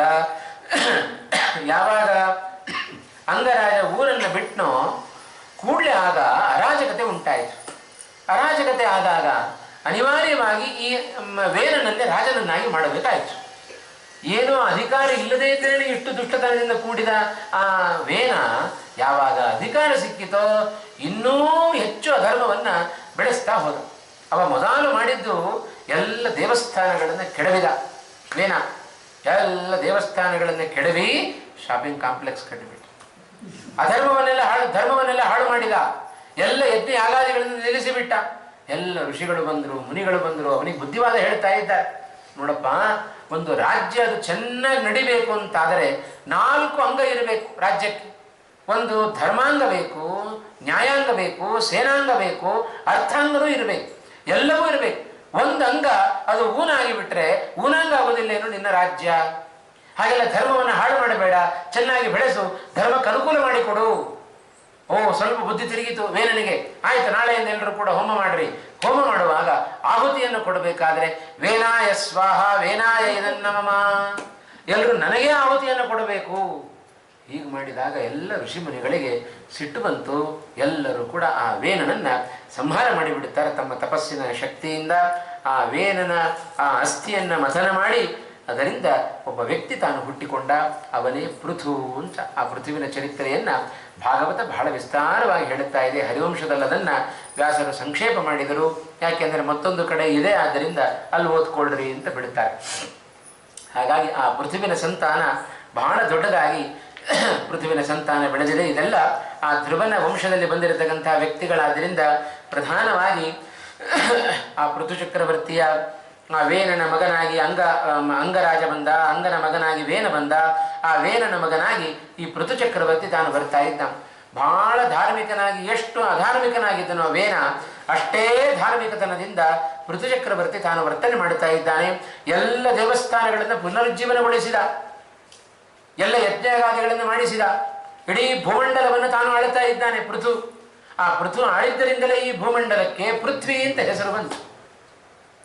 ಇಡೀ ಒಂದು ಮನೆಗೆ, ಒಂದು ರಸ್ತೆಗೆ, ಒಂದು ಬಡಾವಣೆಗೆ ಅಥವಾ ಒಂದು ದೇಶಕ್ಕೆ, ಇಡೀ ಭೂಮಂಡಲಕ್ಕೆ ಅವನ ಹೆಸರು ಬರಬೇಕು ಅಂತಾದರೆ ಎಷ್ಟು ಉತ್ತಮವಾದ ರಾಜ್ಯವನ್ನು ಆಳಿದ್ದಾನವ ಅಂಥ ಪೃಥು ಚಕ್ರವರ್ತಿ. ಅವನಿಂದ ಬಹಳಷ್ಟು ಕಲಿಲಿಕ್ಕಿದೆ. ಭಾಗವತ ಧರ್ಮವನ್ನು ತನ್ನಲ್ಲಿ ಅಳವಡಿಸಿಕೊಂಡ ವ್ಯಕ್ತಿಯವ ಪೃಥು ಚಕ್ರವರ್ತಿ. ವಿಷ್ಣು ತೀರ್ಥರು ಭಾಗವತ ಸಾರೋದ್ಧಾರದಲ್ಲಿ ಒಂದು ಆತ್ಮಪ್ರಶಂಸಾ ವರ್ಜನ ಪ್ರಕರಣ ಅಂತ ಒಂದು ಪ್ರಕರಣವನ್ನು ಮಾಡಿದ್ದಾರೆ. ಅದರಲ್ಲಿ ದೃಷ್ಟಾಂತ ಕೊಡೋದೇ ಈ ಪೃಥು ಚಕ್ರವರ್ತಿಯ ದೃಷ್ಟಾಂತ ಕೊಡ್ತಾರೆ. ಈ ಪೃಥುವಿನ ಚರಿತ್ರೆಯಲ್ಲಿ ಏನು ನಾವು ನಮ್ಮ ಜೀವನಕ್ಕೆ ಅಳವಡಿಸಿಕೊಳ್ಳಬೇಕಾದ ಗುಣ ಏನು? ಯಾವುದು ಅಧರ್ಮವೋ ಅದನ್ನು ಸರ್ವಥಾ ಬಿಟ್ಟುಬಿಟ್ಟ ಪೃಥು ಚಕ್ರವರ್ತಿ. ಯಾವುದು ಅಧರ್ಮ, ಯಾವುದನ್ನು ಶ್ರೀಮದ್ ಆಚಾರ್ಯರು ಬೇಡ ಅಂತ ಹೇಳಿದ್ದಾರೆಯೋ, ಯಾವುದನ್ನು ಅಧರ್ಮ ಅಂತ ಬಾಯ್ಬಿಟ್ಟು ಹೇಳಿದ್ದಾರೆಯೋ ಅದನ್ನೇ ಇವತ್ತು ನಾವು ಮಾಡುತ್ತಾ ಇದ್ದೇವೆ. ತತ್ವನಿರ್ಣಯದಲ್ಲಿ ಸ್ಪಷ್ಟವಾಗಿ ಹೇಳಿದರು ಶ್ರೀಮದ್ ಆಚಾರ್ಯರು, ಪರನಿಂದ ಆತ್ಮಪೂಜಾ ಚ ನಧರ್ಮಾಯ ಭವೇತ್ ಕ್ವಚಿತ್. ಪರನಿಂದನೆ, ಆತ್ಮಪೂಜೆ, ಆತ್ಮ ಪ್ರಶಂಸೆ ಎರಡೂ ಕೂಡ ಅಧರ್ಮ ಅಂತಂದು ಬಿಟ್ಟರು ಶ್ರೀಮದ್ ಆಚಾರ್ಯರು. ಸ್ಪಷ್ಟವಾಗಿ ಮಹಾಭಾರತ ಅರ್ಥ ತಾತ್ಪರ್ಯನಿರ್ಣಯದಲ್ಲಿ 27ನೇ ಅಧ್ಯಾಯದಲ್ಲಿ ಉಲ್ಲೇಖ ಮಾಡುತ್ತಾರೆ ಶ್ರೀಮದ್ ಆಚಾರ್ಯರು. ಅದನ್ನು ಕೇಳಿಯೂ ಕೂಡ ಮಾಧ್ವರು ಅಂತ ಕರೆಸಿಕೊಂಡ ನಾವು ಹೆಸರಿಗೆ ಮಾತ್ರ ಮಾಧ್ವರು.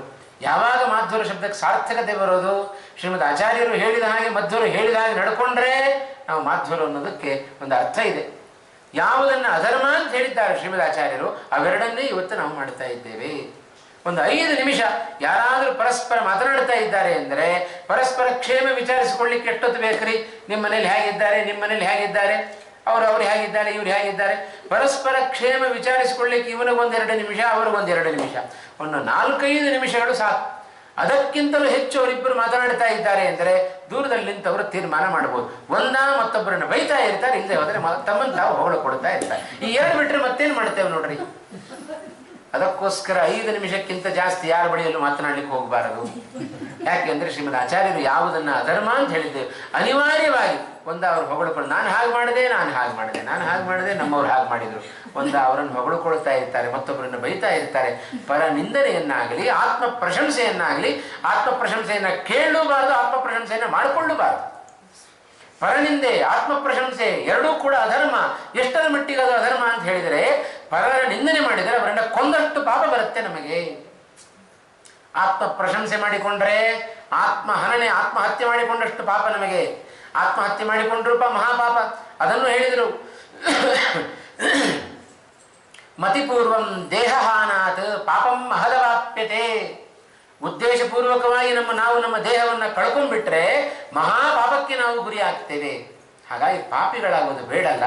ಇದೇ ಒಂದು ಪ್ರಸಂಗ ಮಹಾಭಾರತದಲ್ಲಿ ನಡೀತು. ಅರ್ಜುನನದ್ದು ಒಂದು ಪ್ರತಿಜ್ಞೆ, ಯಾರು ನನ್ನ ಗಾಂಡೀವ ಧನಸ್ಸಿಗೆ ಅವಮಾನ ಮಾಡುತ್ತಾರೆಯೋ ಅವರನ್ನು ನಾನು ಕೊಂದು ಬಿಡುತ್ತೇನೆ ಅಂತ ಅರ್ಜುನನ ಪ್ರತಿಜ್ಞೆ. ಕರ್ಣನ ಜೊತೆಗೆ ಯುದ್ಧ ಮಾಡ್ತಾ ಇದ್ದ. ಕರ್ಣನ ಜೊತೆಗೆ ಚೆನ್ನಾಗಿ ಸೋತು ಧರ್ಮರಾಜ ತನ್ನ ಬಿಡಾರಕ್ಕೆ ಹೋಗಿ ಕೂತ್ಕೊಂಡಿದ್ದಾನೆ. ಕರ್ಣ ಯಾವಾಗ ಸಾಯ್ತಾನೆ ಅಂತ ಕಾಯ್ತಾ ಇದ್ದಾನೆ. ಅರ್ಜುನ ಕರ್ಣನನ್ನು ಸಂಹಾರ ಮಾಡಲಿಲ್ಲ, ಹಾಗೆ ಹೋಗಿ ನಿಂತ ಧರ್ಮರಾಜನ ಎದುರಿಗೆ. ಧರ್ಮರಾಜ ಅಂದುಬಿಡ್ತಾನೆ, ಯಾಕೆ ಸುಮ್ಮನೆ ವ್ಯರ್ಥವಾಗಿ ಗಾಂಡೀವ ಹಿಡ್ಕೊಂಡಿದ್ದಿ, ಕೊಟ್ಟುಬಿಡು ಬೇರೆಯವರಿಗೆ ಅಂತ ಅಂದ್ಬಿಟ್ಟು ಸಿಟ್ಟು ಬಂತು. ಗಾಂಡೀವಕ್ಕೆ ಅವಮಾನ ಮಾಡಿದ, ಅಣ್ಣನನ್ನು ಕೊಂದು ಬಿಡುತ್ತೇನೆ ಅಂತ ಸೊಂಟದಲ್ಲಿದ್ದ ಕತ್ತಿಯನ್ನು ತೆಗೆದು ಅಣ್ಣನಿಗೆ ಹಿಡಿದ. ಪಕ್ಕದಲ್ಲಿ ನಿಂತ ಕೃಷ್ಣ ಕೇಳುತ್ತಾನೆ, ಏನು ಮಾಡ್ಲಿಕ್ಕೆ ಹೊರಟಿದ್ದಿ? ಇಲ್ಲ, ಧರ್ಮರಾಜನನ್ನು ಕೊಲ್ಲಿಕ್ಕೆ ಹೊರಟಿದ್ದೇನೆ. ಅಣ್ಣನನ್ನು ಕೊಂದು ಬಿಡ್ತೀಯನು ಅಂತ ಕೇಳಿದರು. ಅನಿವಾರ್ಯ ಇದೆ ಅಂತಂದ ಅರ್ಜುನ.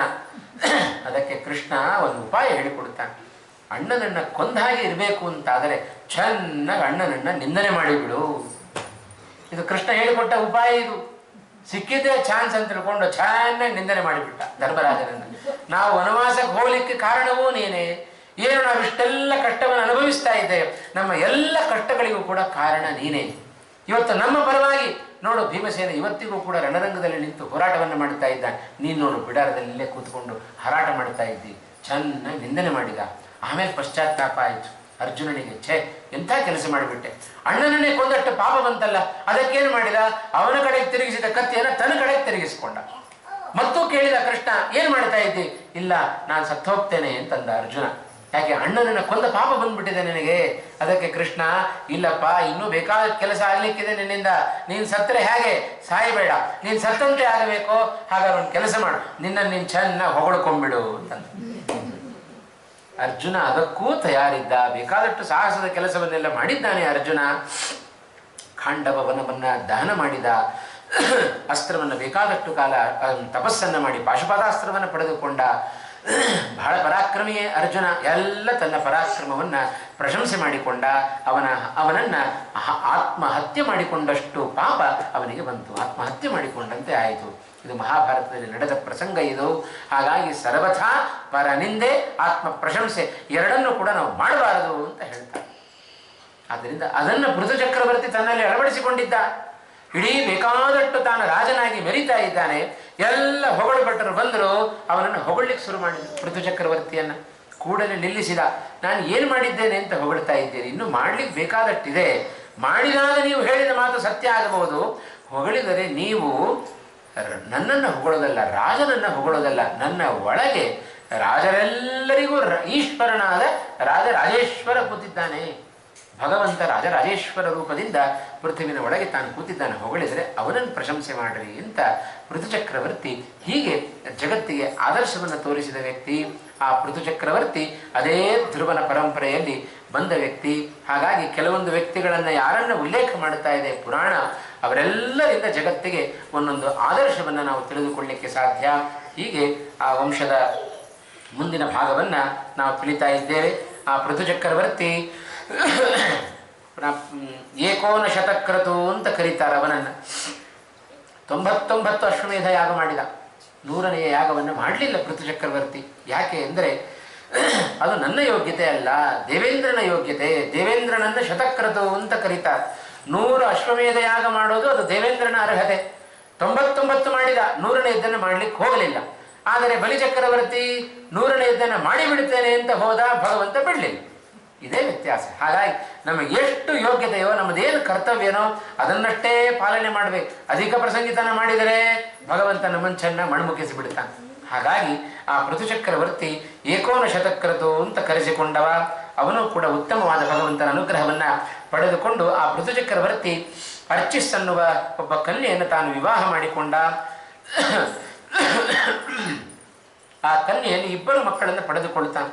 ಅಂತರ್ಧಾನ ಮತ್ತು ಪಾಲಿತ ಅಂತ 2 ಮಕ್ಕಳು. ಆ ಪಾಲಿತನಿಗೆ ಸಾದಿ ಅಂತಲೂ ಕೂಡ ಒಂದು ನಾಮಾಂತರ ಇದೆ. ಆ ಪೃಥುವಿನ ಮೊದಲನೆಯ ಮಗ ಅಂತರ್ಧಾನ. ಆ ಅಂತರ್ಧಾನನ ಹೆಂಡತಿ ಶಿಖಂಡಿನಿ. ಆ ಶಿಖಂಡಿನಿಯಲ್ಲಿ ಹವಿರ್ಧಾನ ಅನ್ನುವ ಪುತ್ರನನ್ನು ತಾನು ಪಡೆದುಕೊಂಡ. ಆ ಹವಿರ್ಧಾನ ಅಗ್ನಿಕುಲದ ಕನ್ಯೆಯಾದ ಧಿಷಣ ಅನ್ನುವ ಕನ್ಯೆಯನ್ನು ತಾನು ವಿವಾಹ ಮಾಡಿಕೊಂಡ. ಆ ಧರ್ಮಪತ್ನಿಯಲ್ಲಿ 6 ಮಂದಿ ಮಕ್ಕಳನ್ನು ಪಡೆದುಕೊಳ್ಳುತ್ತಾ ಇದ್ದ. ಆ 6 ಮಂದಿ ಮಕ್ಕಳನ್ನು ಇಲ್ಲಿ ಹೆಸರಿಸ್ತಾ ಇದೆ. ಪ್ರಾಚೀನ ಬರ್ಹಿ, ಶುಕ್ಲ, ಗಯ, ಕೃಷ್ಣ, ವ್ರಜ ಮತ್ತು ಅಜಿನ ಶುಕ್ಲ ಅಂತ.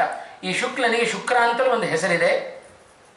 ಹೀಗೆ 6 ಜನ ಮಕ್ಕಳನ್ನು ಆ ಅಗ್ನಿಕುಲದಲ್ಲಿ ಹುಟ್ಟಿರತಕ್ಕಂಥ ಧಿಷಣ ಅನ್ನುವ ಕನ್ಯೆಯಲ್ಲಿ ಆ ಪೃಥುವಿನ ವಂಶದಲ್ಲಿ ಬಂದ ಹವಿರ್ಧಾನ ಅನ್ನುವ ವ್ಯಕ್ತಿ ತಾನು ಪಡೆದುಕೊಂಡ. ಈ ಹವಿರ್ಧಾನನ ಮೊದಲನೆಯ ಮಗ ಅವ ಪ್ರಾಚೀನ ಬರ್ಹಿ ಅಂತ ಹೇಳ್ತಾರೆ. ಆ ಪ್ರಾಚೀನ ಬರ್ಹಿಯನ್ನು ಕೂಡ ಇಲ್ಲಿ ಹೇಳಿತ್ತು, ಹರಿವಂಶ ಉಲ್ಲೇಖ ಮಾಡಿತ್ತು. ಉಳಿದ ಮಕ್ಕಳನ್ನು ಹೇಳಲಿಲ್ಲ, ಇವನ ಹೆಸರನ್ನ ಹರಿವಂಶ ಉಲ್ಲೇಖ ಮಾಡುತ್ತಾ ಇದೆ. ಇವನಲ್ಲಿ ಬಹಳ ವಿಶೇಷ ಇದೆ ಪ್ರಾಚೀನ ಬರ್ಹಿಯಲ್ಲಿ. ಪ್ರಾಚೀನ ಬರ್ಹಿರ್ ಭಗವಾನ್ ಮಹಾನಾಸೀತ್ ಪ್ರಜಾಪತಿ ಹವಿರ್ಧಾನಾತ್ ಮಹಾರಾಜ ಏನ ಸಂವರ್ಧಿತಾ ಪ್ರಜಾ ಪ್ರಾಚೀನಾಗ್ರಾ ಕುಶಾಸ್ತಸ್ಯ ಪೃಥಿವ್ಯಾಂ ಜನಮೇಜಯ ಪ್ರಾಚೀನ ಬರ್ಹಿ ಭಗವಾನ್ ಪೃಥಿವೀತರಚಾರಿಣಃ. ಯಾಕೆ ಈ ಪ್ರಾಚೀನ ಬರ್ಹಿಯ ಹೆಸರನ್ನು ಹರಿವಂಶ ಉಲ್ಲೇಖ ಮಾಡುತ್ತಾ ಇದೆ ಅಂದರೆ, ಪ್ರಾಚೀನ ಬರ್ಹಿ ಅವನಿಗಿಟ್ಟ ಹೆಸರು ಬಹಳ ಉತ್ತಮವಾಗಿರತಕ್ಕಂಥ ಹೆಸರು, ಸಾರ್ಥಕ ಆಯಿತು. ವಿಶೇಷವಾಗಿ ತಾನು ಪ್ರಾಚೀಮುಖವಾಗಿ ದರ್ಭೆಗಳನ್ನು ಹಾಸುವುದರ ಮೂಲಕ, ಅಂದರೆ ದಕ್ಷಿಣ ನೋಡ್ರಿ, ಪಿತೃಕಾರ್ಯದಲ್ಲಿ ದಕ್ಷಿಣಕ್ಕೆ ನಾವು ದರ್ಭೆಯನ್ನು ಮುಖ ಮಾಡುತ್ತೇವೆ. ಅದೇ ನಾವು ಯಜ್ಞ ಯಾಗಾದಿಗಳನ್ನು ಮಾಡುವಾಗ ಪೂರ್ವ ದಿಕ್ಕಿಗೆ ನಾವು ದರ್ಭೆಗಳನ್ನು ಮುಖ ಮಾಡುತ್ತೇವೆ. ಹಾಗೆ ಇವ ಬೇಕಾದಷ್ಟು ಪೂರ್ವ ದಿಕ್ಕಿಗೆ ದರ್ಭೆಗಳನ್ನು ಹಾಸಿದವ, ಆದ್ದರಿಂದ ಇವನಿಗೆ ಪ್ರಾಚೀನ ಬರ್ಹಿ ಅಂತ ಹೆಸರು ಬಂತು. ಅಂದರೆ ಬೇಕಾದಷ್ಟು ಲೆಕ್ಕವಿಲ್ಲದಷ್ಟು ಯಜ್ಞ ಯಾಗಾದಿಗಳನ್ನು ಮಾಡಿದವ ಇವ ಪ್ರಾಚೀನ ಬರ್ಹಿ. ಅಷ್ಟು ಯಜ್ಞ ಯಾಗಾದಿಗಳನ್ನು ಮಾಡಿದ. ಇವನ ಚರಿತ್ರೆ ಬಹಳ ಉತ್ತಮ, ನಮಗೆ ಜೀವನಕ್ಕೆ ಆದರ್ಶಮಯವಾದ ಚರಿತ್ರೆ ಅದು ಪ್ರಾಚೀನ ಬರ್ಹಿಯ ಚರಿತ್ರೆ. ಅದು ಕೇಳಲೇಬೇಕು ನಾವು. ಪ್ರಾಚೀನ ಬರ್ಹಿಯ ಬಳಿಗೆ ಒಮ್ಮೆ ನಾರದರು ಬಂದರಂತೆ. ನಾರದರು ಬಂದು ಆ ಪ್ರಾಚೀನ ಬರ್ಹಿಯ ಬಳಿಯಲ್ಲಿ ಕೇಳ್ತಾ ಇದ್ದಾರೆ, ಏನು ಸಂಪಾದನೆ ಮಾಡಿದ್ದಿ ನೀನು? ಇಷ್ಟು ಯಜ್ಞ ಯಾಗಾದಿಗಳನ್ನು ಮಾಡಿದ್ದೀಯಲ್ಲಪ್ಪ, ಏನು ಸಂಪಾದನೆ ಮಾಡಿದ್ದಿ ಅಂತ ಕೇಳಿದರೆ ಆ ಪ್ರಾಚೀನ ಬರ್ಹಿ ಹೇಳಿದ, ನೋಡ್ರಿ ನನ್ನ ಕೋಶಾಗಾರ ಎಷ್ಟು ತುಂಬಿದೆ, ಬೇಕಾದಷ್ಟು ನನ್ನ ಬೊಕ್ಕಸ ಸಂಪತ್ತಿನಿಂದ ತುಂಬಿದೆ, ಎಷ್ಟು ರಾಜ್ಯವನ್ನು ವಿಸ್ತಾರ ಮಾಡಿದ್ದೇನೆ. ಹೌದು, ಇದೆಲ್ಲ ಮಾಡಿದ್ದಿ, ಇದೆಲ್ಲ ಐಹಿಕ ಫಲ ಆಯಿತು, ಪಾರತ್ರಿಕ ಫಲ ಏನು ಅಂತ ಕೇಳಿದರು ನಾರದರು. ಅದಕ್ಕೆ ಗೊತ್ತಿಲ್ಲ ಅಂತಂದ. ಅವನ ಕೈ ಹಿಡಿದು ನಾರದರು ಅವನ ನರಕಕ್ಕೆ ಕರ್ಕೊಂಡು ಹೋಗ್ತಾರೆ. ಅನೇಕ ವಿಧವಾದ ನರಕಗಳನ್ನು ದರ್ಶನ ಮಾಡಿಸಿದರು. ಒಂದು ನರಕವನ್ನು ತೋರಿಸಿದರು. ಅಲ್ಲಿ ನೋಡಿದರೆ ಒಳಗಡೆ ಒಂದಿಷ್ಟು ಜನ ಕತ್ತಿಯನ್ನು ಹಿಡಿದು ಯಾರಿಗೋಸ್ಕರವೋ ಕಾಯ್ತಾ ಇರುವಂತೆ ಇದೆ. ಪ್ರಾಚೀನ ಬರ್ಹಿ ಭಯ ಆಯಿತು. ನನಗ್ಯಾಕೆ ಈ ನರಕದ ದರ್ಶನ ಮಾಡಿಸ್ತಾ ಇದ್ದೀರಿ ಅಂತ ಕೇಳಿದಾಗ, ಇವರೆಲ್ಲ ಯಾರು, ಯಾರಿಗೋಸ್ಕರ ಕಾಯ್ತಾ ಇದ್ದಾರೆ ಅಂತ ಕೇಳಿದ ರಾಜ. ಅದಕ್ಕೆ ಹೇಳಿದರು ನಾರದರು, ನೀನು ಸತ್ತ ಮೇಲೆ ಇದೇ ನರಕಕ್ಕೆ ಬರ್ತೀ ಅಂತ. ನಿನಗೋಸ್ಕರ ಇವರೆಲ್ಲ ಕಾಯ್ತಾ ಇದ್ದಾರೆ. ಯಾಕೆ ಅಂತ ಕೇಳಿದ. ಇಷ್ಟು ಯಜ್ಞ ಯಾಗಾದಿಗಳನ್ನು ಮಾಡಿದ್ದೇನೆ ನಾನು, ಯಜ್ಞ ಯಾಗಾದಿಗಳನ್ನು ಮಾಡಿದವ ನರಕಕ್ಕೆ ಯಾಕೆ ಬರ್ತೇನೆ? ಇವರೆಲ್ಲ ನನಗೋಸ್ಕರ ಯಾಕೆ ಕಾಯ್ತಾ ಇದ್ದಾರೆ? ನಾರದರು ಹೇಳಿದರಂತೆ, ಹೌದು, ಬೇಕಾದಷ್ಟು ಯಜ್ಞ ಯಾಗಾದಿಗಳನ್ನು ಮಾಡಿರಬಹುದು, ಆದರೆ ನೀನು ಮಾಡಿದ ಎಲ್ಲ ಯಾಗ ಅದು ಸ್ವಾರ್ಥಕ್ಕೋಸ್ಕರ ಮಾಡಿದ್ದಿ. ಸ್ವಾರ್ಥಕ್ಕೋಸ್ಕರ ಯಾಗವನ್ನು ಮಾಡಿ ಪಶುಬಲಿ ಅಂತ ಕೊಟ್ಟು ಆ ಯಾಗಶೇಷ ಅಂತ ಹೇಳಿ ಅಲ್ಲಿ ಯಾವ ಯಾವ ಪ್ರಾಣಿಗಳನ್ನು ಕೊಂದಿದ್ದೀಯೋ ಅದರ ಮಾಂಸವನ್ನೆಲ್ಲ ನೀನು ಭಕ್ಷಣೆ ಮಾಡಿದ್ದಿ. ಸ್ವಾರ್ಥ ಯಾಗಕ್ಕೆ ಬಲಿಯಾದ ಯಾವ ಪ್ರಾಣಿಗಳಿಗೂ ಕೂಡ ಸದ್ಗತಿ ಆಗಿಲ್ಲ. ನೋಡು, ಅವರೆಲ್ಲ ಇಲ್ಲಿ ಬಂದು ನರಕಕ್ಕೆ ಬಿದ್ದಿದ್ದಾರೆ. ಹಾಗಾಗಿ ಅವರ ಮಾಂಸವನ್ನು ನೀನು ತಿಂದಿದ್ದೀಯಲ್ಲ, ನಿನ್ನ ಮಾಂಸವನ್ನು ಅವುಗಳು ತಿನ್ನಬೇಕು ಅಂತ ಕಾಯ್ತಾ ಇದ್ದಾಗ ನೀನು ಬರಲಿ ಅಂತ ಕಾಯ್ತಾ ಇದ್ದಾರೆ ಅಂತಂದು ಬಿಟ್ಟರು ನಾರದರು. ಅದಕ್ಕೆ ಮಾಂಸವನ್ನು ಸರ್ವಥಾ ಮಾಂಸ ಭಕ್ಷಣೆ ನಿಷೇಧ ಮಾಡಿಬಿಟ್ರು. ಯಾಕೆ ಅಂದರೆ ಮಾಂಸ ಅದು ಒಂದೇ ಪದ ಅಲ್ಲ, 2 ಅಕ್ಷರ ಸೇರಿಕೊಂಡಿದೆ. ಮಾಂ ಸಹ. ಮಾಂ ಅಂದರೆ ನನ್ನನ್ನು, ಅಂದರೆ ಸಹ ಅವನು ಅಂತ ಅರ್ಥ. ಏನು ನನ್ನನ್ನು ಅವನು ಅಂದರೆ ಈ ಜನ್ಮದಲ್ಲಿ ಅವನನ್ನು ನಾನು ತಿಂದರೆ ಮುಂದಿನ ಜನ್ಮದಲ್ಲಿ ಅವನು ನನ್ನನ್ನು ತಿಂತಾನೆ ಅಂತ ಅರ್ಥ. ಹಾಗಾಗಿ ಮಾಂಸವನ್ನು ತಿನ್ಲಿಕ್ಕೆ ಹೋಗಬೇಡ್ರಿ. ಮಾಡಿದ್ದಾನಿವ ಯಾಗಶೇಷ ಅಂತ. ಹಿಂದೆಲ್ಲ ಯಾಗಶೇಷವನ್ನು ಸ್ವೀಕಾರ ಮಾಡುವಂಥ ಒಂದು ಕಾಲ ಇತ್ತು. ಕಲಿಯುಗದಲ್ಲಿ ಅದನ್ನು ಸರ್ವಥಾ ನಿಷೇಧ ಮಾಡಿಬಿಟ್ಟಿದ್ದಾರೆ. ಯುಗಾಂತರದಲ್ಲಿ ಅದರ ಕ್ರಮ ಇತ್ತು. ಆದರೆ ಸ್ವಾರ್ಥ ಯಾಗವನ್ನು ಮಾಡಿ ಪ್ರಾಚೀನ ಬರ್ಹಿ ಹೀಗೆ ನರಕದ ವಾಸಕ್ಕೆ ಹೋದ. ಇದು ನಿನ್ನ ಪಾರತ್ರಿಕ ಫಲ ಅಂತಂದು ಬಿಟ್ಟರು ನಾರದರು. ಒಮ್ಮೆ ಗಾಬರಿಯಾದ ಪ್ರಾಚೀನ ಬರ್ಹಿ ರಾಜ. ಏನು ಮಾಡಬೇಕು ಹಾಗಾದರೆ? ನರಕದಿಂದ ಪಾರಾಗಬೇಕಾದರೆ ಏನಾದರೂ ಒಂದು ಉಪಾಯವನ್ನು ಹೇಳ್ರಿ ಅಂತ ನಾರದರ ಬಳಿಯಲ್ಲಿಯೇ ಕೇಳಿದ. ನಾರದರು ಹೇಳಿದರು, ಏನು ಮಾಡಬೇಡಪ್ಪ, ಇದುವರೆಗೂ ನೀನು ಯಾಗವನ್ನು ಮಾಡಿದ್ದಿ, ಮುಂದೆಯೂ ಮಾಡು. ಮುಂದೆಯೂ ಮಾಡುವಾಗ ವಿಷ್ಣು ಪ್ರೇರಣೆಯ ವಿಷ್ಣು ಪ್ರೀತ್ಯರ್ಥಂ ಅಂತ ಸಂಕಲ್ಪ ಮಾಡು. ಇದುವರೆಗೂ ನೀನು ಸ್ವಾರ್ಥವನ್ನು ಮಾಡಿದ್ದಿ, ಸ್ವಾರ್ಥದಿಂದ ಯಾಗವನ್ನು ಮಾಡಿದ್ದಿ, ಅದರ ಪರಿಣಾಮ ನರಕದ ಪ್ರಾಪ್ತಿ. ಹಾಗಾಗಿ ಯಾವುದೇ ಕರ್ಮವನ್ನು ಮಾಡಿದರೆ ಪುರಾಣಗಳಿಂದ ನಾವು ನಮ್ಮ ಜೀವನಕ್ಕೆ ಅಳವಡಿಸಿಕೊಳ್ಳಬೇಕಾದ ಭಾಗವತ ಧರ್ಮ, ವಿಶೇಷವಾಗಿ ಏನು ಕರ್ಮ ಮಾಡಿದರೂ ಕೂಡ ಭಗವಂತನ ಸಂತೋಷಕ್ಕೋಸ್ಕರ ಕರ್ಮ ಮಾಡುವ ಪ್ರವೃತ್ತಿ ಅದರಲ್ಲಿ ನಮ್ಮಲ್ಲಿ ಬರಬೇಕು ಅಂತ ಹೇಳ್ತಾರೆ. ಇದನ್ನೇ ಶ್ರೀಮದಾಚಾರ್ಯರು ದ್ವಾದಶ ಸ್ತೋತ್ರದಲ್ಲಿ ಹೇಳಿದರು. ಕುರು ಭುಂಕ್ಷ್ವಚ ಕರ್ಮ ನಿಜಂ ನಿಯತಂ ಹರಿಪಾದ ವಿನಮ್ರ ಧಿಯಾ ಸತತಂ. ನಿನ್ನ ವರ್ಣಾಶ್ರಮೋಚಿತವಾದ ಕರ್ಮವನ್ನು ನೀನು ಮಾಡುವಾಗ ಭಗವಂತನ ಪಾದಾರವಿಂದಗಳಲ್ಲಿ ನಿನ್ನ ಬುದ್ಧಿ ಇರಲಿ. ಅಹಂಕಾರ ಬೇಡ, ಸ್ವಾರ್ಥ ಬೇಡ. ಸ್ವಾರ್ಥದಿಂದ ಅನರ್ಥ. ಭಗವಂತನಿಗೋಸ್ಕರ ಮಾಡಿದರೆ ಅದರಿಂದ ಉತ್ತಮವಾದ ಫಲ, ಮೋಕ್ಷರೂಪ ಫಲವನ್ನೇ ನಾವು ಪಡೆದುಕೊಳ್ಳಿಕ್ಕೆ ಸಾಧ್ಯತೆ ಇದೆ. ಇದು ನಮಗೆ ಪುರಾಣಗಳು ಕಲಿಸಿಕೊಟ್ಟ ಪಾಠ. ಹಾಗಾಗಿ ಇವತ್ತು ಜಗತ್ತಿನಲ್ಲಿ ವರ್ಷಕ್ಕೊಂದೊಂದು ಸಿಲೆಬಸ್. ಇವತ್ತೊಬ್ಬ ಅಧಿಕಾರಿ ಬರ್ತಾನೆ, ತನಗಿಷ್ಟ ಬಂದದ್ದನ್ನು ಸಿಲೆಬಸ್ ಹಾಕ್ತಾನೆ. ನಾಳೆ ಮತ್ತೊಬ್ಬ ಬಂದ, ಅವ ತನಗಿಷ್ಟ ಬಂದದ್ದನ್ನು ಹಾಕ್ತಾನೆ. ನಮ್ಮ ಅಧ್ಯಾತ್ಮ ಪ್ರಪಂಚದಲ್ಲಿ ನಮಗಾಗಬೇಕಾದ ಸಿಲೆಬಸ್ ಅಂತ ಹೇಳಿದರೆ ಎಲ್ಲಿಯವರೆ ನಮಗೆ ಪುರಾಣಗಳು, ಇತಿಹಾಸಗಳು, ರಾಮಾಯಣ ಮಹಾಭಾರತದಂಥ ಇತಿಹಾಸಗಳು ನಮ್ಮ ಅಧ್ಯಾತ್ಮ ಜೀವನದ ಪಠ್ಯಭಾಗ ಆಗೋದಿಲ್ಲವೋ ಅಲ್ಲಿಯವರೆಗೂ ನಾವು ಜೀವನದಲ್ಲಿ ಉದ್ಧಾರ ಆಗಲಿಕ್ಕೆ ಸಾಧ್ಯ ಇಲ್ಲ. ನಮ್ಮ ಪ್ರಶ್ನೆಗಳಿಗೆ ಬರುವ ಗೊಂದಲಗಳಿಗೆ ಉತ್ತರವೇ ಸಿಗೋದಿಲ್ಲ. ಕೇವಲ ವೇದಾಂತವನ್ನು ಓದೋದು ಮಾತ್ರ ಅಲ್ಲ, ವೇದಾಂತಗಳನ್ನು, ಪುರಾಣ ಇತಿಹಾಸಗಳನ್ನು ಕೇಳಿ ಅದನ್ನು ನಮ್ಮ ಜೀವನಕ್ಕೆ ಅನುಷ್ಠಾನಕ್ಕೆ ತಂದುಕೊಡಬೇಕು. ಆಗ ಸಾರ್ಥಕ. ಇಲ್ಲದೆ ಹೋದರೆ ಸುಮ್ಮನೆ ಈ ಕಿವಿಯಲ್ಲಿ ಕೇಳೋದು, ಮತ್ತೊಂದು ಕಿವಿಯಲ್ಲಿ ಬಿಡೋದು, ಹೀಗಾಗಿ ಬಿಡುತ್ತೆ. ಭಗವಂತ 2 ಕಿವಿ ಕೊಟ್ಟದ್ದು ಅದಕ್ಕಲ್ರಿ. 2 ಕಿವಿಗಳನ್ನು ಕೊಟ್ಟದ್ದು 4 ಬದಿಯಿಂದ ಏನೇನು ಶಬ್ದ ಬರ್ತಾವೆಯೋ ಎಲ್ಲವನ್ನು ಶ್ರವಣ ಮಾಡ್ಲಿಕ್ಕೆ ಸುಲಭ ಆಗಲಿ ಅಂತ ಭಗವಂತ ಕೆಲವೊಂದು ಅವಯವಗಳನ್ನು 2 ಕೊಟ್ಟ, ಕೆಲವೊಂದು ಅವಯವಗಳನ್ನು ಒಂದೊಂದೇ ಕೊಟ್ಟಿದ್ದ. ಕಣ್ಣು 2 ಕೊಟ್ಟ, ಕಿವಿ 2 ಕೊಟ್ಟ, ಕಾಲು, ಕೈ, ಮೂಗು ಎಲ್ಲ 2 ಕೊಟ್ಟ. ನಾವು ಪ್ರಶ್ನೆ ಮಾಡ್ತೇವೆ, ಬಾಯಿ ಮಾತ್ರ ಯಾಕೆ ಒಂದೇ ಇಟ್ಟ ಅಂತ ಪ್ರಶ್ನೆ ಮಾಡ್ತೇವೆ. ಯಾಕೆಂದ್ರೆ ಭಗವಂತನ ಸೃಷ್ಟಿಯಲ್ಲಿ ನಾವು ಪ್ರಶ್ನೆ ಮಾಡುವಂತಿಲ್ಲ. ಒಂದು ಬಾಯಿ ಕೊಟ್ಟದ್ದಕ್ಕೇನೆ ಆ ಬಾಯಿ ಮುಚ್ಚಿಸಲಿಕ್ಕೆ ಎಷ್ಟು ಕಷ್ಟಪಡಬೇಕಾಗಿದೆ. ಇವಾಗ 2 ಬಾಯಿ ಕೊಟ್ಟುಬಿಟ್ಟಿದ್ರೆ ಗತಿ ಏನು? ಹಾಗಾಗಿ ಭಗವಂತ ಎಲ್ಲವನ್ನ ಆಲೋಚನೆ ಮಾಡಿ ನಮ್ಮ ಅವಯವಗಳನ್ನು ಸೃಷ್ಟಿ ಮಾಡಿದ್ದಾನೆ. ಹಾಗಾಗಿ ಮಾನವ ಜೀವನ ಬಹಳ ಅಲ್ಪ. ಹಾಗಾಗಿ ಕೂಡಲೇ ಹೋಗಲಿ ತೀರ್ಥಕ್ಷೇತ್ರಗಳಿಗೆ, ಆ ಭಗವಂತನ ಅರ್ಚನೆಯನ್ನು ಮಾಡಲಿ. ಒಂದೇ ಕಾಲಲ್ಲಿ ನಡೀರಿ ನೋಡೋಣ, ಎಷ್ಟು ಕಷ್ಟ. ಅದಕ್ಕೆ ಭಗವಂತ 2 ಕಾಲು ಕೊಟ್ಟದ್ದು ಎಷ್ಟು ಸುಲಭ, ಓಡಿ ಹೋಗ್ಬೋದಲ್ವೋ. ಒಂದೇ ಕಾಲಲ್ಲಿ ಕೆಲಸ ಮಾಡ್ತಾ ಹೋದರೆ ಕೈಯಲ್ಲಿ ಲೇಟ್ ಆಗುತ್ತೆ. ಶೀಘ್ರದಲ್ಲಿ ಕೆಲಸ ಮಾಡಲಿ 2 ಕೈಗಳಿಂದ ಭಗವದ್ಭಕ್ತರ ಪಾದಾರವಿಂದಗಳ ಸೇವೆಯನ್ನು ಮಾಡಲಿ. ನೋಡಲಿ ಭಗವಂತನನ್ನ. ಕೇಳೋದಕ್ಕೂ ಬಹಳ ಅಲ್ಪ ಸಮಯ ಇದೆ. ಒಂದೇ ಕಡೆ ಬಲಗಿವಿ ಮಾತ್ರ ಕೊಟ್ಬಿಟ್ಟಿದ್ರೆ, ಯಾರಾದರೂ ಎಡಗಡೆ ಮಾತಾಡಿದರೆ ಅಂತ ಹೇಳಿ ಆ ಕಡೆ ತಿರುಗಿ ನಾವು ಕೇಳಬೇಕಾಗುತ್ತೆ. ಅದಕ್ಕೆ ಭಗವಂತ ಅದಕ್ಕೆಲ್ಲ ಅವಕಾಶ ಕೊಡಲಿಲ್ಲ. ಇದು ಭಗವಂತನ ಬಹಳ ಉಪಕಾರವನ್ನು ಮಾಡಿದ್ದಾನೆ ಭಗವಂತ. ಹೀಗೆ ಆ ಪ್ರಾಚೀನ ಬಲಿಕೆ ರಾಜ ಘೋರವಾದ ತಪಸ್ಸನ್ನು ನಂತರದಲ್ಲಿ ಆಚರಣೆ ಮಾಡಿದ. ಬ್ರಹ್ಮದೇವರನ್ನು ತಾನು ಸಾಕ್ಷಾತ್ಕಾರ ಪಡಿಸಿಕೊಳ್ತಾ ಇದ್ದಾನೆ. ತಾನು ಉತ್ತಮವಾದ ಭಗವಂತನಿಗೋಸ್ಕರ ಕರ್ಮವನ್ನು ಮಾಡಿದ. ಹಾಗಾಗಿ ನಾವು ನಮ್ಮ ಜೀವನದಲ್ಲಿ ಏನಾದರೂ ಕರ್ಮವನ್ನು ಮಾಡುವಾಗ ನಮ್ಮ ಸಂಕಲ್ಪದ ಹಿನ್ನೆಲೆಯಲ್ಲಿ ಏನೇ ಇದ್ದರೂ ಕೂಡ ಸ್ವಾಮಿ ನಿನ್ನ ಸಂತೋಷ ಆಗಲಿ, ಸುಮ್ಮನೆ ಭಗವಂತನಿದ್ರೆ ನಾವು ನಿನ್ನ ಸಂತೋಷ ಆಗಲಿ ಅಂತ ಅಷ್ಟು ಅಂದುಬಿಟ್ರೆ ಸಾಕು. ಭಗವಂತ ಅನನ್ಯಾಶ್ಚಿಂತಯಂತೋ ಮಾಂ ಯೇ ಜನಾಃ ಪರ್ಯುಪಾಸತೆ ತೇಷಾಂ ನಿತ್ಯಾಭಿಯುಕ್ತಾನಾಂ ಯೋಗಕ್ಷೇಮಂ ವಹಾಮ್ಯಹಂ. ನಾವು ಸುಮ್ಮನೆ ಆಶ್ವಾಸನೆ ಕೊಟ್ಟಂತೆ ಭಗವಂತ ಕೊಟ್ಟದ್ದಲ್ಲ, ಅವ ಪ್ರಾಮಾಣಿಕವಾಗಿ ಅದನ್ನು ಹೊರತಾನೆ. ನಮ್ಮ ಯೋಗ ಕ್ಷೇಮ 2 ಭಗವಂತನ ಜವಾಬ್ದಾರಿ. ಯಾರ ಯೋಗಕ್ಷೇಮ? ಯಾರು ನಿರಂತರವಾಗಿ ಚಿಂತನೆ ಮಾಡುತ್ತಾರೋ ಅವರ ಯೋಗಕ್ಷೇಮವನ್ನು ಮಾತ್ರ ಹೊರತಾನೆ. ಏನದು ಯೋಗಕ್ಷೇಮ? ಹೇಳಿಬಿಡ್ತೇವೆ, ಅರ್ಥ ಗೊತ್ತಿಲ್ಲ ನಮಗೆ. ಅಪ್ರಾಪ್ತಸ್ಯ ಪ್ರಾಪ್ತಿ ಯೋಗ. ನಮಗೇನು ಸಿಗಬೇಕು ನಮ್ಮ ಯೋಗ್ಯತೆಗೆ ಅನುಗುಣವಾಗಿ ಅದು ಸಿಕ್ಕಿರೋದಿಲ್ಲ ನಮಗೆ. ಭಗವಂತನ ಸ್ತೋತ್ರ ಮಾಡಿದರೆ ನಮಗೆ ಯೋಗ್ಯವಾದದನ್ನು ಕಲ್ಪನೆ ಮಾಡಿ ಕೊಡುತ್ತಾನೆ ಭಗವಂತ, ಸಿಗುವಂತೆ ಮಾಡ್ತಾನೆ. ಕೈಗೆ ಬಂದದ್ದು ಬಾಯಿಗೆ ಬರಲಿಲ್ಲ ಅಂದರೆ ಹೇಗೆ? ನಮ್ಮ ಕೈಗೆ ಬಂತು, ನಮ್ಮ ಅನುಭವಕ್ಕೂ ಬರುವಂತೆ ಮಾಡೋದಿದೆಯಲ್ಲ. ಅಪ್ರಾಪ್ತಸ್ಯ ಪ್ರಾಪ್ತಿ ಯೋಗ, ಪ್ರಾಪ್ತಸ್ಯ ಪರಿರಕ್ಷಣಂ ಕ್ಷೇಮ. ನಮಗೆ ಸಿಕ್ಕಿದ್ದನ್ನು ನಮಗೆ ಸಿಗುವಂತೆ ಮಾಡೋದು, ಅನುಭವಕ್ಕೆ ಬರುವಂತೆ ಮಾಡೋದು, ಅದನ್ನು ಕ್ಷೇಮ ಅಂತ ಕರೀತಾರೆ. ಹಾಗಾಗಿ ಭಗವಂತನ ನಿರಂತರವಾದ ಧ್ಯಾನ ಅದು ನಮ್ಮ ಯೋಗಕ್ಷೇಮಕ್ಕೆ ಪ್ರಧಾನವಾದ ಕಾರಣ ಆಗುತ್ತೆ. ಇದನ್ನೆಲ್ಲ ಭಗವಂತ ತಾನು ಮಾಡುತ್ತಾನೆ. ನಂತರದಲ್ಲಿ ಆ ಪ್ರಾಚೀನ ಬರಿಗಿ ರಾಜ ಬೇಕಾದಷ್ಟು ತಾನು ಉತ್ತಮವಾದ ತಪಸ್ಸನ್ನು ಮಾಡಿದ, ಬ್ರಹ್ಮದೇವರನ್ನು ಸಂತೋಷಗೊಳಿಸಿದ. ಆ ಸಮುದ್ರನ ಮಗಳಾದ ಸವರ್ಣಿಯನ್ನು ತಾನು ವಿವಾಹ ಮಾಡಿಕೊಳ್ತಾ ಇದ್ದಾನೆ. ಸವರ್ಣಿಯನ್ನು ವಿವಾಹ ಮಾಡಿಕೊಂಡು ಆ ಸವರ್ಣಿಯಲ್ಲಿ ಪ್ರಾಚೇತಸರು ಅಂತ 10 ಜನ ಮಕ್ಕಳನ್ನು ತಾನು ಪಡೆದುಕೊಳ್ತಾನೆ. ಪ್ರಾಚೇತಸರನ್ನು ತಾನು ಪಡೆದುಕೊಂಡ. ಬಹಳ ವಿಸ್ತಾರವಾಗಿದೆ ಆ ಹರಿವಂಶ. ಆ ಪ್ರಾಚೀನ ಬರಿಗೆಯ ಕಥೆಯನ್ನೆಲ್ಲ ಬಹಳ ವಿಸ್ತಾರವಾಗಿ ಅದನ್ನು ಉಲ್ಲೇಖ ಮಾಡುತ್ತಾ ಇದೆ. ಪ್ರಾಚೇತಸರು ತಾವು ತಪಸ್ಸಿಗೆ ಹೋದರು. ತಪಸ್ಸಿಗೆ ಹೋದ ನಂತರ ತಾವು ತಪಸ್ಸು ಮುಗಿಸಿಕೊಂಡು ಬರ್ತಾರೆ. ಅನೇಕ ವರ್ಷಗಳ ಕಾಲ ತಪಸ್ಸು ಮುಗಿಸ್ಕೊಂಡು ಬರ್ತಾರೆ. ಎಲ್ಲ ಕಡೆ ಸಸ್ಯ ಸಮೃದ್ಧ, ಎಲ್ಲಿಯೂ ಕೂಡ ಸೂರ್ಯನ ಪ್ರಕಾಶವೂ ಬೀಳದಷ್ಟು ಆ ಮರಗಿಡಗಳು ಬೆಳ್ಕೊಂಡ್ಬಿಟ್ಟಿದ್ದ.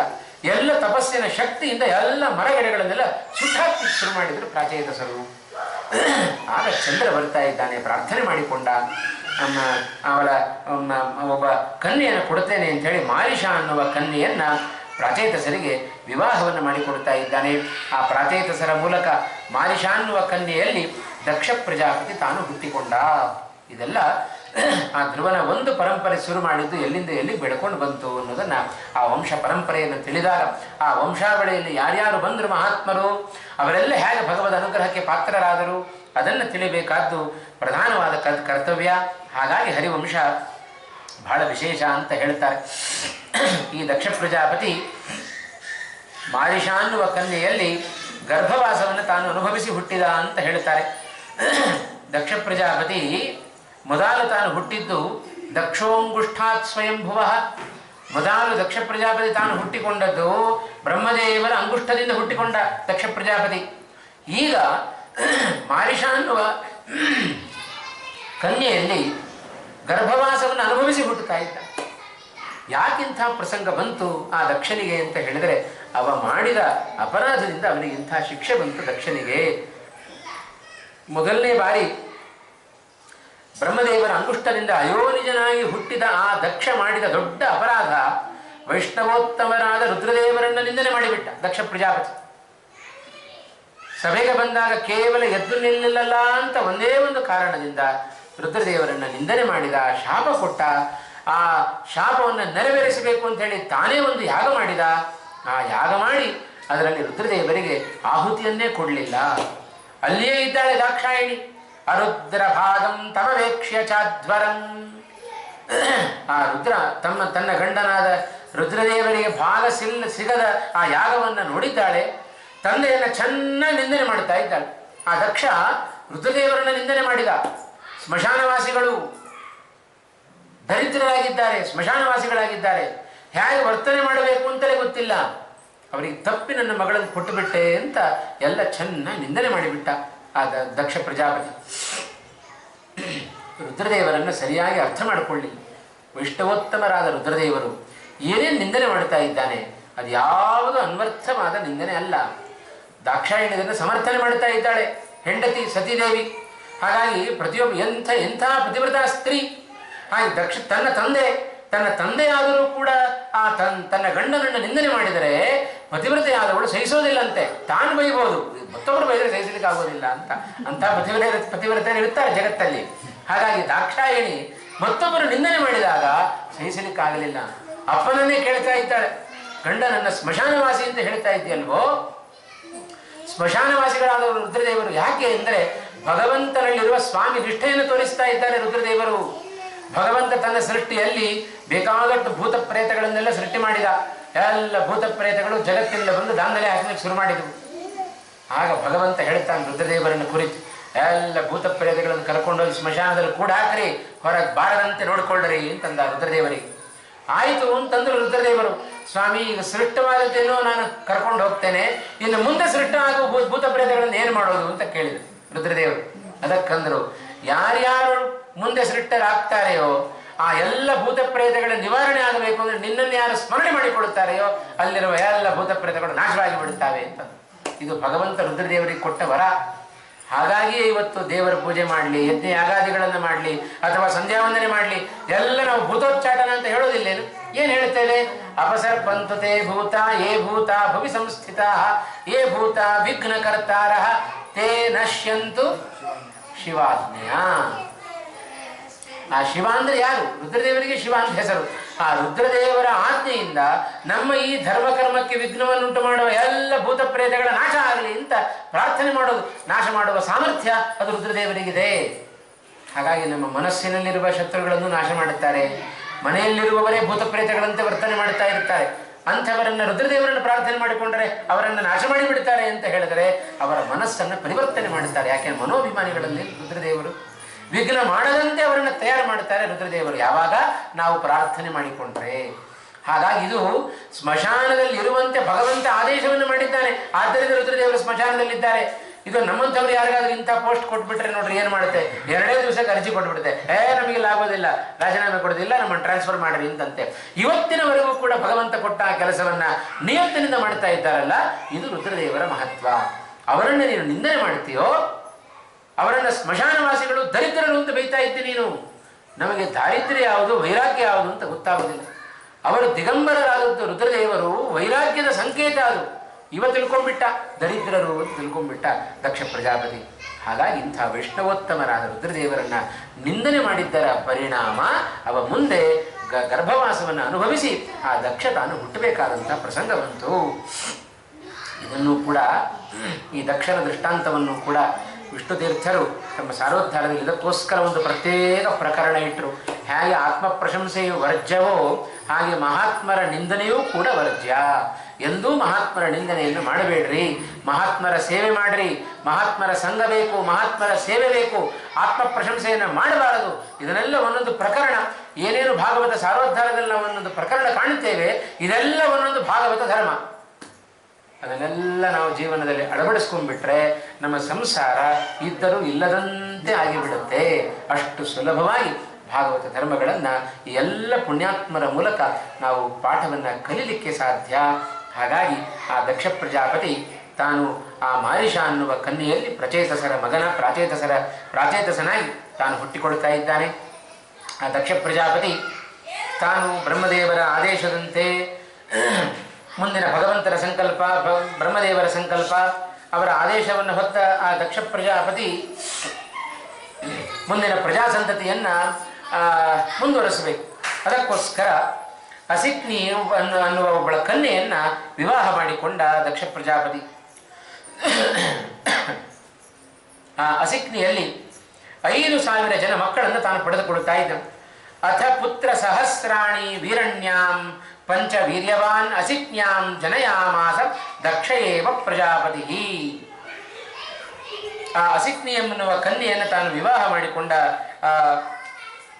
ದಕ್ಷ ಪ್ರಜಾಪತಿ 5,000 ಜನ ಮಕ್ಕಳನ್ನು ತಾನು ಪಡೆದುಕೊಳ್ತಾ ಇದ್ದ. ಆ 5,000 ಜನ ಮಕ್ಕಳಿಗೆ 5,000 ಜನರ ಹೆಸರು ಹೇಳಬೇಕು ಅಂದರೆ ಎಷ್ಟು ವಿಸ್ತಾರ ಆಗಿಬಿಡುತ್ತೆ. ಅದಕ್ಕೆ ಪುರಾಣ ಅದಕ್ಕೆ ಕೈ ಹಾಕಲಿಲ್ಲ. ಆ 5,000 ಜನ ಮಕ್ಕಳಿಗೆ ಒಂದು ಹೆಸರನ್ನು ಕೊಡುತ್ತೆ ಪುರಾಣ. ಅವರನ್ನೇ ಹರಿಯಶ್ವರು ಅಂತ ಕರೀತಾರೆ. ಹರಿಯಶ್ವರು 5,000 ಮಂದಿ ಮಕ್ಕಳು.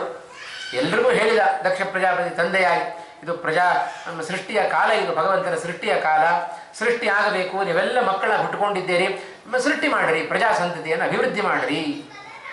ಅದಕ್ಕೆಲ್ಲ ಹರಿಯಶ್ವರು ಹಾಗೇ ಪ್ರಜಾಸಂತತಿಯನ್ನು ಅಭಿವೃದ್ಧಿ ಮಾಡೋದು ಹೇಗೆ, ಅದಕ್ಕೋಸ್ಕರ ಭಗವಂತನ ಕುರಿತು ತಪಸ್ಸನ್ನು ಮಾಡಿ ಬರೋಣ ಅಂತ ಅವರೆಲ್ಲ ತಪಸ್ಸು ಮಾಡಲಿಕ್ಕೆ ಅಂತ ಹೋದರಂತೆ, ಸೃಷ್ಟಿ ಮಾಡಬೇಕು ಅಂತ ಪ್ರಾರಂಭದಲ್ಲಿ ಹೋಗ್ತಾ ಇದ್ದಾರೆ. ಆಗ ನಾರದರು ಬಂದು ಆ ಹರಿಯಶ್ವರ ಬಳಿಯಲ್ಲಿ ಪ್ರಶ್ನೆಯನ್ನು ಕೇಳಿದರು. ಒಂದು 10 ಪ್ರಶ್ನೆಯನ್ನು ಕೇಳ್ತಾ ಇದ್ದಾರೆ. ಭಾಗವತವೂ ಉಲ್ಲೇಖ ಮಾಡಿದೆ, ಹರಿವಂಶದಲ್ಲಿಯೂ ಆ ಪ್ರಸಂಗವನ್ನು ವ್ಯಾಸರು ಉಲ್ಲೇಖ ಮಾಡ್ತಾ ಇದ್ದಾರೆ. ದಕ್ಷಸ್ಯ ಪುತ್ರಾಃ ಹರ್ಯಶ್ವಾಃ ವಿವರ್ಧ ಇಷವಃ ಪ್ರಜಾಃ ಸಮಾಗತಾಃ ಮಹಾವೀರ್ಯಾಃ ನಾರದಸ್ತಾನ್ ಉವಾಚಃ ಬಾಲಿಶಾಃ ಬತ ಯೂಯಂ ವೈ ನಾಸ್ಯ ಜಾನೀಥ ವೈ ಭುವಃ ಪ್ರಮಾಣಂ ಸೃಷ್ಟು ಕಾಮಾಸ್ಥ ಪ್ರಜಾ ಪ್ರಾಚೇತಸಾತ್ಮಜಃ ಅಂತರೂರ್ಧ್ವಮಧಶ್ಚೈವ ಕಥಂ ಸ್ರಕ್ಷ್ಯಥ ವೈ ಪ್ರಜಾಃ. ನಾರದರು ಬಂದು ಒಂದಿಷ್ಟು ಪ್ರಶ್ನೆಯನ್ನು ಕೇಳ್ತಾ ಇದ್ದ. ಸೃಷ್ಟಿ ಮಾಡಬೇಕು ಅಂತ ಹೊರಟಿದ್ದೀರಿ, ಸೃಷ್ಟಿ ಮಾಡಬೇಕಾದ್ರೆ ಒಂದಿಷ್ಟು ವಿಷಯಗಳನ್ನು ತಿಳ್ಕೊಳ್ಬೇಕು. ಅದಿಷ್ಟು ಗೊತ್ತಿಲ್ಲದೇನೆ, ಭಗವಂತನ ಬಗ್ಗೆ ಏನೂ ಗೊತ್ತಿಲ್ಲದೆ ನೀವು ಹೇಗೆ ಸೃಷ್ಟಿ ಮಾಡ್ತೀರಿ? ಇದನ್ನು ಕೇಳಿದರು ನಾರದರು. ಏನು ವಿಷಯವನ್ನು ತಿಳ್ಕೊಳ್ಬೇಕು ಅದನ್ನು ನಾರದರು ಹೇಳ್ತಾ ಇದ್ದಾರೆ. ನಾರದರು ಆ ಸಂದರ್ಭಕ್ಕೆ ವಿಶೇಷವಾಗಿ ಒಂದಿಷ್ಟು ಪ್ರಶ್ನೆಗಳನ್ನು ಕೇಳಿದರು. ಆ ಪ್ರಶ್ನೆ ಹೇಗಿತ್ತು ಅಂತ ಹೇಳಿದರೆ, ಒಂದು ಮುಂಡಿಗೆಯ ರೂಪದಲ್ಲಿ ಪ್ರಶ್ನೆ. ಅದಕ್ಕೆ ಪುರಾಣದಲ್ಲಿ ಒಂದು ಗುಹ್ಯ ಭಾಷೆ ಅಂತಿದೆ, ಸಮಾಧಿ ಭಾಷೆ ಅಂತಿದೆ. ಹಾಗೆ ಗುಹ್ಯ ಭಾಷೆ ಎಂದರೆ ಮೇಲ್ನೋಟಕ್ಕೆ ಒಂದು ರೀತಿ ಕಾಣ್ತಾ ಇರುತ್ತೆ, ಒಳ ಅರ್ಥ ಮತ್ತೊಂದೇ ಇರುತ್ತೆ. ಅಂಥ ವಿಶೇಷತೆ ಅದು ಮೊದಲು ನಮಗೆ ಈಗ ದಾಸಗಾಹಿತ್ಯದಲ್ಲಿ ಅದನ್ನು ಮುಂಡಿಗೆಗಳು ಅಂತ ಕರಿತೇವೆ. ಯಾವುದು ಮಂಡೆಗೆ ಕೆಲಸ ಕೊಡುತ್ತೋ ಅದೇ ಮುಂಡಿಗೆ ಅಂತ ಕರೀತಾರೆ. ಸುಮ್ಮನೆ ತಲೆ ಕೆಡಿಸ್ಕೊಳ್ಬೇಕು, ಸುಮ್ಮನೆ ಮೇಲ್ನೋಟಕ್ಕೆ ಅರ್ಥ ಆಗೋದಿಲ್ಲ. ಅಂಥ ಮುಂಡಿಗೆಗಳನ್ನು ರಚನೆ ಮಾಡೋದ್ರಲ್ಲಿ ಕನಕದಾಸರು ಬಹಳ ಫೇಮಸ್ ಅಂತ ಹೇಳ್ತಾರೆ. ಅವರ ಮುಂಡಿಗೆಗಳನ್ನು ಬಹಳ ರಚನೆ ಮಾಡಿದ್ದಾರೆ. ಹಾಗಾಗಿ ಕನಕದಾಸರಿಗೆ ಒಬ್ಬ ಹೀಗೆ ಕೆಣಕಿದ, ಒಬ್ಬ ಕನಕದಾಸರನ್ನೇ. ಅದಕ್ಕೆ ಕನಕದಾಸರನ್ನ ಕೆಣಕದವರಿಲ್ಲ ಅಂತ ಹೇಳ್ತಾರೆ ನೋಡ್ರಿ. ಹಾಗೆ ಕನಕದಾಸರನ್ನು ಒಬ್ಬ ಕೆಣಕಿದ, ಹೀಗೆ ಭಾರಿ ಮುಂಡಿಗೆಯನ್ನು ರಚನೆ ಮಾಡ್ತೀರಂತೆ, ನನ್ನ ನಿದ್ರೆ ಬರ್ತಾ ಇದೆ, ನಿಮ್ಮ ಭಾಷೆಯಲ್ಲಿ ಹೇಳ್ರಿ ಅಂತ ಕೇಳಿದ. ಅದಕ್ಕೆ ಕನಕದಾಸರು ಹೇಳಿದರು, 10 ತಲೆ ಕೆಂಪಾಗಿಹನ 6 ತಲೆ ಕಪ್ಪಾಗಿಹನ ಸಖನ ಸುತನ ಸ್ವಾಮಿಯ ವೈರಿಯ ತಮ್ಮನ ಸತಿ ಬಂದಳೀಗ ಅಂತ ಅಂದ್ಬಿಟ್ರು. ಸುಮ್ಮನೆ ಸಿಂಪಲ್ ಆಗಿ ಹೇಳಿ ಮುಗಿಸಿಬಿಟ್ರು. ನಿದ್ದೆ ಬಂದಿತ್ತೀವನಿಗೆ ಎಲ್ಲ ಹಾರಿ ಹೋಯ್ತು ನಿಮ್ಮ ಕನಕದಾಸರ ಮಾತನ್ನು ಕೇಳಿ. ಏನಿದು ಕನಕದಾಸರ ಮಾತಿನ ಅರ್ಥ? 10 ತಲೆ ಕೆಂಪಾಗಿಹನ, ನಮಗೆ 10 ತಲೆ ಅಂದ್ಕೊಳ್ಳೆ ಕೂಡಲೇ ನಮಗೆ ರಾವಣನದ್ದೇ ನೆನಪು. 10 ತಲೆ ರಾವಣ ಕೆಂಪಾಗಿಹನ. ಏನದು 10 ತಲೆ ಕೆಂಪಾಗಿರೋದು ಅಂದ್ರೆ ಏನು? 6 ತಲೆ ಯಾರಿಗಿದೆ? ಷಣ್ಮುಖನಿಗೆ 6 ತಲೆ ಇದೆ. ಹಾಗಾಗಿ 6 ತಲೆ ಕಪ್ಪಾಗಿಹನ. ಹೋಗಾದ್ರೆ ಕಪ್ಪಾಗಿದ್ದಾನೆ ಷಣ್ಮುಖ ಅಂತ ತಿಳ್ಕೊಳ್ಬೋದು. ಆದರೆ ಅದು ಅರ್ಥ ಅಲ್ಲ ಕನಕದಾಸರ ಅಭಿಪ್ರಾಯ. 10 ತಲೆ ಕೆಂಪಾಗಿಹನ ಅಂತ ಹೇಳಿದ್ರೆ 6 ತಲೆ ಕಪ್ಪಾಗಿಹನ ಅಂದ್ರೆ ಅಗ್ನಿ ಅಂತ ಅರ್ಥ. ಅಗ್ನಿಯನ್ನು ಪ್ರಜ್ವಲಿಸಿದ್ರೆ ಹೇಗಾಗುತ್ತೆ? ಅವನು 10 ತಲೆ ಅಂದ್ರೆ ಹತ್ತುವಾಗ, 10 ತಲೆ ಅಂದ್ರೆ ಈ ತಲೆ ಅಲ್ಲ, 10 ತಲೆ ಅಂದ್ರೆ ಹತ್ತುವಾಗ ಕೆಂಪಾಗ್ತಾನೆ. ಅದೇ ನೀರು ಹಾಕಿ ಆರಿಸಿ ಬಿಡ್ರಿ, 6 ತಲೆ ಕಪ್ಪಾಗಿಹನ. ಆರಿಸಿ ಬಿಟ್ರೆ ಅಗ್ನಿಯನ್ನ ಕಪ್ಪಾದ. ಅಂಥ ಅಗ್ನಿಯ ಸಖ ಯಾರು? ವಾಯು. ಅವನ ಸುತ ಹನುಮ, ಅವನ ಸ್ವಾಮಿ ಶ್ರೀರಾಮಚಂದ್ರ, ಅವನ ವೈರಿ ರಾವಣ, ಅವನ ತಮ್ಮ ಕುಂಭಕರ್ಣ, ಅವನ ಸತಿ ಅಂದ್ರೆ ನಿದ್ರಾದೇವಿ ಬಂದ್ಲು ಅಂತ ಹೇಳಿದ್ದರಲ್ಲೇ ಅದ ಕನಕದಾಸರು ಈ ಭಾಷೆಯಲ್ಲಿ ಹೇಳಿಬಿಟ್ರು. ಇದನ್ನೇ ಮುಂಡಿಗೆ ಅಂತ ಕರೀತಾರೆ. ಮೇಲ್ನೋಟಕ್ಕೆ ನೋಡಿದರೆ ಒಂದು ಅಪಾರ್ಥ ಆಗಿಬಿಡುತ್ತೆ. ಇದನ್ನು ಮೊದಲು ನಮಗೆ ಹಾಕಿಕೊಟ್ಟವರೇ ವ್ಯಾಸರು. ಮಹಾಭಾರತದಲ್ಲಿ ಅಂಥ ಮಾತನ್ನು ಹೇಳುತ್ತಾರೆ, ಭಾಗವತದಲ್ಲಿ ಅಂಥ ಮಾತನ್ನು ಹೇಳುತ್ತಾರೆ, ಹರಿವಂಶದಲ್ಲಿಯೂ ಅಂಥ ಮಾತನ್ನು ಹೇಳುತ್ತಾರೆ. ನಾರದರು ಬಂದರು, ಅವರೆದುರು ಇದೇ ಪ್ರಶ್ನೆಯನ್ನು ಮಾಡಿದರು. 10 ಪ್ರಶ್ನೆಯನ್ನು ಮಾಡ್ತಾ ಇದ್ದಾರೆ ನಾರದರು. ಆ ಹರಿಯಶ್ವರಿಗೆ ಆ ಪ್ರಶ್ನೆಯನ್ನೆಲ್ಲ ಕೇಳ್ತಾ ಇದ್ದಾರೆ. ಅದೃಷ್ಟಾಂತಂ ಭುವೋ ಯೂಯಂ ಬಾಲಿಶಾವತ ಬಾಲಕಾಹ ತಥೈಕ ಪುರುಷಂ ರಾಜ್ಯಂ ವಿಲಂಚ ಅದೃಷ್ಟ ನಿರ್ಗಮಂ ಬಹುರೂಪಾಂ ಸ್ತ್ರೀಯಂಚಾಪಿ ಪುಮಾಂಸಂ ಪುಂಶ್ಚಲೇಪತಿಂ ನದೀಂ ಉಭಯತೋ ವಾಹಾಂ ಪಂಚಾದ್ಭುತಂ ಗ್ರಹಂ ಕ್ವಚಿದ್ಧಂಸಂ ಚಿತ್ರಕಥಂ ಕ್ಷುರಾಂತಂಚ ಸ್ವಯಂ ಭ್ರಮಿಂ ಅನುರೂಪಾಂ ಅವಿಜ್ಞಾಯ ಅಹೋ ಸರ್ಗಂ ಕರಿಷ್ಯಥ. ಈ 10 ತಿಳಿಯಿದ್ರೆ ನೀವು ಹೇಗೆ ಸೃಷ್ಟಿ ಮಾಡುತ್ತೀರಿ? ಮೊದಲು ಇದನ್ನು ತಿಳ್ಕೊಳ್ರಿ. ಏನದು 10? ನಮಗೆ ಅರ್ಥವೇ ಆಗೋದಿಲ್ಲ. ಭೂಮಿಯ ಕೊನೆ ಯಾವುದು ತಿಳ್ಕೊಂಡಿದ್ದೀರೇನು? ಎಲ್ಲಿ ಗೊತ್ತಾಗಬೇಕು ಇವರೇ ಭೂಮಿಯ ಕೊನೆ? ಇಲ್ಲ, ನಮ್ಮಪ್ಪ ಇಷ್ಟವರೆಗೂ ಭೂಮಿಯನ್ನು ಸಂಪಾದನೆ ಮಾಡಿದ್ದಾನೆ, ಅದೇ ಕೊನೆ. ಅದಲ್ಲಪ್ಪ ಭೂಮಿ ಅಂತ ಹೇಳಿದರೆ, ಭೂಮಿ ಅಂತ ಹೇಳಿದ್ರೆ ಈ ಶರೀರ. ಈ ಶರೀರದ ಕೊನೆ ಯಾವುದಪ್ಪ ಅಂದರೆ ಅದೇ ಲಿಂಗದೇಹ. ಅದು ಗೊತ್ತೇನು ನಿಮಗೆ? ಮೇಲ್ನೋಟ ಗೊತ್ತಾಗೋದಿಲ್ಲ. ಆ ಲಿಂಗದೇಹ ಭಂಗ ಆದರೆ ನಮ್ಮ ಸಂಸಾರ ಮುಗಿತು ಅಂತ ಅರ್ಥ. ಅದೇ ಈ ಶರೀರದ ಕೊನೆ ಲಿಂಗದೇಹ ಅಂತ ಅರ್ಥ. ತಥೈಕ ಪುರುಷಂ ರಾಜ್ಯಂ, ಒಬ್ಬನೇ ಪುರುಷ ಇರುವ ಒಂದು ರಾಜ್ಯ ಇದೆ. ಅದು ಯಾವುದು ಅಂದರೆ ಅದೇ ಈ ಶರೀರ. ಈ ಶರೀರದಲ್ಲಿ ಒಬ್ಬ ಪುರುಷ ಇದ್ದಾನೆ. ಯಾಕೆ? ನಾವಿಲ್ಲೇ, ನಾವು ಪುರುಷರಲ್ಲೇನು? ಈ ಶರೀರದಲ್ಲಿ ನಾವಿಲ್ಲೇನು? ಒಬ್ಬನೇ ಪುರುಷ ಇದ್ದಾನೆ ಅಂತ ಹೇಳಿದರೆ ಹೇಗೆ? ನಾವು ಇದ್ದೇವಪ್ಪ, ಆದರೆ ಪರಮ ಪುರುಷ ಅವನೊಬ್ಬನೇ. ನಾವೆಲ್ಲ ಅಧೀನ ಪುರುಷರು, ಆದರೆ ಸ್ವತಂತ್ರನಾದ ಪುರುಷ ಭಗವಂತ ಒಬ್ಬನೇ ಇದ್ದಾನೆ. ಆದ್ದರಿಂದ ಅವನನ್ನು ಪುರುಷ ಅಂತ ನಾವು ಕರಿತೇವೆ. ಪುರಿಶೇತೆ ಇತಿ ಪುರುಷ. ಬಿಲಂಚ ಅದೃಷ್ಟ ನಿರ್ಗಮಂ, ಮತ್ತು ಒಮ್ಮೆ ಹೊಕ್ಕಿದರೆ ವಾಪಸ್ ಬಾರದ ಬಿಲ ಒಂದಿದೆ. ಅದು ಯಾವುದು ಅಂತ ಕೇಳಿದರು. ಯಾವ ಬಿಲ ನಮಗೆ ಗೊತ್ತಿಲ್ಲ. ಅದಕ್ಕೆ ವ್ಯಾಸರು ಹೇಳ್ತಾರೆ, ನಚ ಪುನರಾವರ್ತದೆ ನಚ ಪುನರಾವರ್ತದೆ. ಮೋಕ್ಷಕ್ಕೆ ಹೋದವರು ಮತ್ತೆ ವಾಪಸ್ ಬರೋದಿಲ್ಲ. ಅದೇ ಒಳ ಹೊಕ್ಕರೆ ಬಾರದ ಬಿಲ ಅಂದರೆ ಅದು ಮೋಕ್ಷ. ಅದು ಗೊತ್ತೇನು ನಿಮಗೆ ಅಂತ ಕೇಳಿದರು ಹರಿಯೇಶ್ವರನ್ನ. ಇನ್ನೂ ಒಂದಿದೆ, ಅಂಧತಮಸ್ಸು ಕೂಡ ಅಷ್ಟೇ. ಅಂಧತಮಸ್ಸಿನ ಒಳಗೆ ಹೋಗಬೇಕಾದ್ರೂ ಲಿಂಗದೇಹ ಭಂಗ ಮಾಡಿಕೊಂಡೇ ಹೋಗಬೇಕು. ಮೋಕ್ಷಕ್ಕೆ ಹೋಗಬೇಕಾದ್ರೂ ಲಿಂಗದೇಹ ಭಂಗ ಮಾಡಿಕೊಂಡೇ ಹೋಗಬೇಕು. ಮೋಕ್ಷದ ದ್ವಾರದಲ್ಲಿ ಮೋಕ್ಷಕ್ಕೆ ಹೋಗಬೇಕಾದರೆ ವಿರಜಾ ನದಿ ಸ್ನಾನ ಮಾಡಿ ಮತ್ತೊಂದು ಹೆಜ್ಜೆ ಇಡೋದೇ ನಾವು ಮೋಕ್ಷದಲ್ಲಿ. ಅಮುಕ್ತ ಸ್ಥಾನಕ್ಕೆ ನಾವು ಹೋಗಿಬಿಡುತ್ತೆ. ಅಂಧತಮಸ್ಸಿ ಒಳಗೆ ಹೋಗಬೇಕಾದರೂ ಅಷ್ಟೇ. ದ್ವಾರದಲ್ಲಿ ವಾಯುದೇವರು ನಿಂತುಕೊಂಡಿದ್ದಾರೆ, ಗದೆ ಹಿಡಿದು ನಿಂತುಕೊಂಡಿದ್ದಾರೆ. ಯಾರು ಅಂಧತಮಸ್ಸಿಗೆ ಹೋಗಲಿಕ್ಕೆ ಬರ್ತಾರೋ ಗದಾ ಪ್ರಹಾರ ಮಾಡಿ ಅವರ ಲಿಂಗದೇಹವನ್ನು ವಾಯುದೇವರು ಭಂಗ ಮಾಡುತ್ತಾರೆ. ಅಂತೂ ಒಳಗೆ ಹೋದವರು ಮತ್ತೆ ವಾಪಸ್ ಬರೋದಿಲ್ಲ. ಎರಡೂ ಕಡೆ ಹರಿತಾ ಇರತಕ್ಕಂಥ ನದಿ ಯಾವುದು ಅಂತ ಕೇಳಿದ್ರು. ನಮ್ಮ ಆಚೆ ಈಚೆ ನಿಂತಿರೋ ನದಿ ಎಂದರೆ ಒಂದು ಕಡೆ ಜನನ, ಮತ್ತೊಂದು ಕಡೆ ಮರಣ. ಈ 2 ನದಿಗಳು ನಿರಂತರ ಹರಿತಾ ಇದ್ದಾವೆ ನಮ್ಮ ಆಚೆ ಈಚೆ. ಅದರ ಮಧ್ಯದಲ್ಲಿ ನಾವು ಸಾಗುತ್ತಾ ಇದ್ದೇವೆ. ಹಾಗೆ ಇಂಥ ಅನೇಕ ಪ್ರಶ್ನೆಗಳನ್ನು ಪಂಚಾದ್ಭುತಂ ಗೃಹಂ ಕಿಂ ಅಂತ ಕೇಳಿದರು. ಪಂಚಾದ್ಭುತ ಅಂತ ಹೇಳಿದರೆ 5 × 5 25 ಅದ್ಭುತಗಳನ್ನು ಹೊಂದಿದ ಮನೆ ಯಾವುದು ಅಂತ ಕೇಳಿದರು. ಅದೇ ಈ ಜಗತ್ತು. ಭಗವಂತ ಜಗತ್ತನ್ನು ತಾನು ಸೃಷ್ಟಿ ಮಾಡಿ, ಬ್ರಹ್ಮಾಂಡವನ್ನು ಸೃಷ್ಟಿ ಮಾಡುವುದಕ್ಕಿಂತ ಮುಂಚೆ 24 ತತ್ವಗಳನ್ನು ಸೃಷ್ಟಿ ಮಾಡಿದ. ಪಂಚಭೂತಗಳು, ಪಂಚ ತನ್ಮಾತ್ರೆಗಳು, ಪಂಚ ಜ್ಞಾನೇಂದ್ರಿಯಗಳು, ಪಂಚ ಕರ್ಮೇಂದ್ರಿಯಗಳು 20 ಆಯಿತು. ಅಹಂಕಾರ ತತ್ವ, ಮನಸ್ತತ್ವ, ಬುದ್ಧಿ ತತ್ವ, ಜೊತೆ 24ನೇ ತತ್ವ ಶ್ರೀ ತತ್ವವನ್ನು ಸೃಷ್ಟಿ ಮಾಡಿದ. 25ನೇ ತತ್ವವೇ ಭಗವಂತ. ಹೀಗೆ 25 ಅದ್ಭುತಗಳನ್ನು ಹೊಂದಿದ ಬ್ರಹ್ಮಾಂಡ ಇದು. ಅದು ಗೊತ್ತೇನು ನಿಮಗೆ? ಗೊತ್ತಿಲ್ಲ ಅಂತಂದರು. ಕ್ವಚಿತ್ ಹಂಸಂ ಚಿತ್ರಕಥಂ, ಬಹಳ ಒಳ್ಳೆ ಕಥೆಯನ್ನು ಹೇಳುವ ಒಂದು ಹಂಸ ಇದೆ. ಆ ಹಂಸ ಮತ್ಯಾವುದು ಅಲ್ಲದೆ ಶಾಸ್ತ್ರ. ಅದನ್ನು ತಿಳಿಬೇಕು. ಕ್ಷುರಾಂತಂಚ ಸ್ವಯಂ ಭ್ರಮಿಂ, ಒಂದು ಚಕ್ರ ಒಳ್ಳೆ ಹರಿತವಾದ ಒಂದು ಚಕ್ರ ತಿರುಗುತ್ತಾ ಇದೆ. ಆ ಚಕ್ರ ಯಾವುದು ಗೊತ್ತೋ? ಯಾವುದು ಅಂತಂದ್ರು ಆ ಹರಿಯಶ್ವರು, ಮತ್ಯಾವುದು ಅಲ್ಲ, ಅದೇ ಕಾಲಚಕ್ರ. ಬಹಳ ಹರಿತ ಅದು. ಆ ಕಾಲಚಕ್ರಕ್ಕೆ ಸಿಕ್ಕಾಕೊಂಡವರು ಯಾರು ಬಚಾವಾಗಲಿಕ್ಕೆ ಸಾಧ್ಯ ಇಲ್ಲ, ಎಲ್ಲರೂ ಸಾಯಲೇಬೇಕು ಕಾಲಚಕ್ರಕ್ಕೊಳಗಾಗಿ. ಹಾಗಾಗಿ ಇಂಥ ಅನೇಕ ಪ್ರಶ್ನೆಗಳನ್ನು ಕೇಳಿದರು. ಹರಿಯಶ್ವರಿಗೆ ಬಹಳ ಪೆಚ್ಚಾಯಿತು. ಓ, ಇದು ಯಾವುದು ಗೊತ್ತಿಲ್ಲದೆ ನಾವು ಸೃಷ್ಟಿಯನ್ನು ಮಾಡಲಿಕ್ಕೆ ಹೋಗ್ತಾರೆ, ಮೊದಲಿನಲ್ಲಿ ತಿಳಿಯಿರಿ ಅಂತಂದರು. ಆ ಹರಿಯಶ್ವರು ಸೃಷ್ಟಿಯನ್ನು ಮಾಡಬೇಕು ಅಂತ ಹೊರಟ ಆ ಹರಿಯಶ್ವರು ನಾರದರ ಉಪದೇಶದಿಂದ ಸನ್ಯಾಸವನ್ನು ಸ್ವೀಕಾರ ಮಾಡಿದರು. ಹೋದವರು ಮತ್ತೆ ವಾಪಸ್ ಬರಲೇ ಇಲ್ಲ. ದಕ್ಷನಿಗೆ ಚಿಂತೆ ಆಯಿತು, ಏನಿದು ಹೀಗಾಯ್ತಲ್ಲ ಅಂತ. ದಕ್ಷ ಪ್ರಜಾಪತಿ ನಂತರದಲ್ಲಿ ಹೋದವರು ಹೋಗಲಿ ಅಂತ ಹೇಳಿ ಮತ್ತೊಂದು ತನ್ನ ಕನ್ಯೆ ವೈರಿಣಿ ಎನ್ನುವ ಕನ್ಯೆಯಲ್ಲಿ, ತನ್ನ ಹೆಂಡತಿಯಲ್ಲಿ ಮತ್ತೆ 1,000 ಜನ ಮಕ್ಕಳನ್ನು ಪಡೆದುಕೊಂಡ. ಅವರನ್ನೇ ಶಬಲಾಶ್ವರು ಅಂತ ಕರೀತಾರೆ. 5,000 ಜನ ಹರಿಯಶ್ವರು, 1,000 ಜನ ಶಬಲಾಶ್ವರು. ಅವರನ್ನು ಹೇಳಿದ, ನೀವು ಸೃಷ್ಟಿ ಮಾಡಿ ಪ್ರಜಾಸಂತತಿಯನ್ನು, ನಿಮ್ಮ ಅಣ್ಣಂದರೆಲ್ಲ ಹೋದವರು ಹೋಗಿಬಿಟ್ರು. ಇವರಿಗೂ ನಾರದರು ಅದೇ ರೀತಿ ಪ್ರಶ್ನೆಯನ್ನು ಕೇಳಿದರು.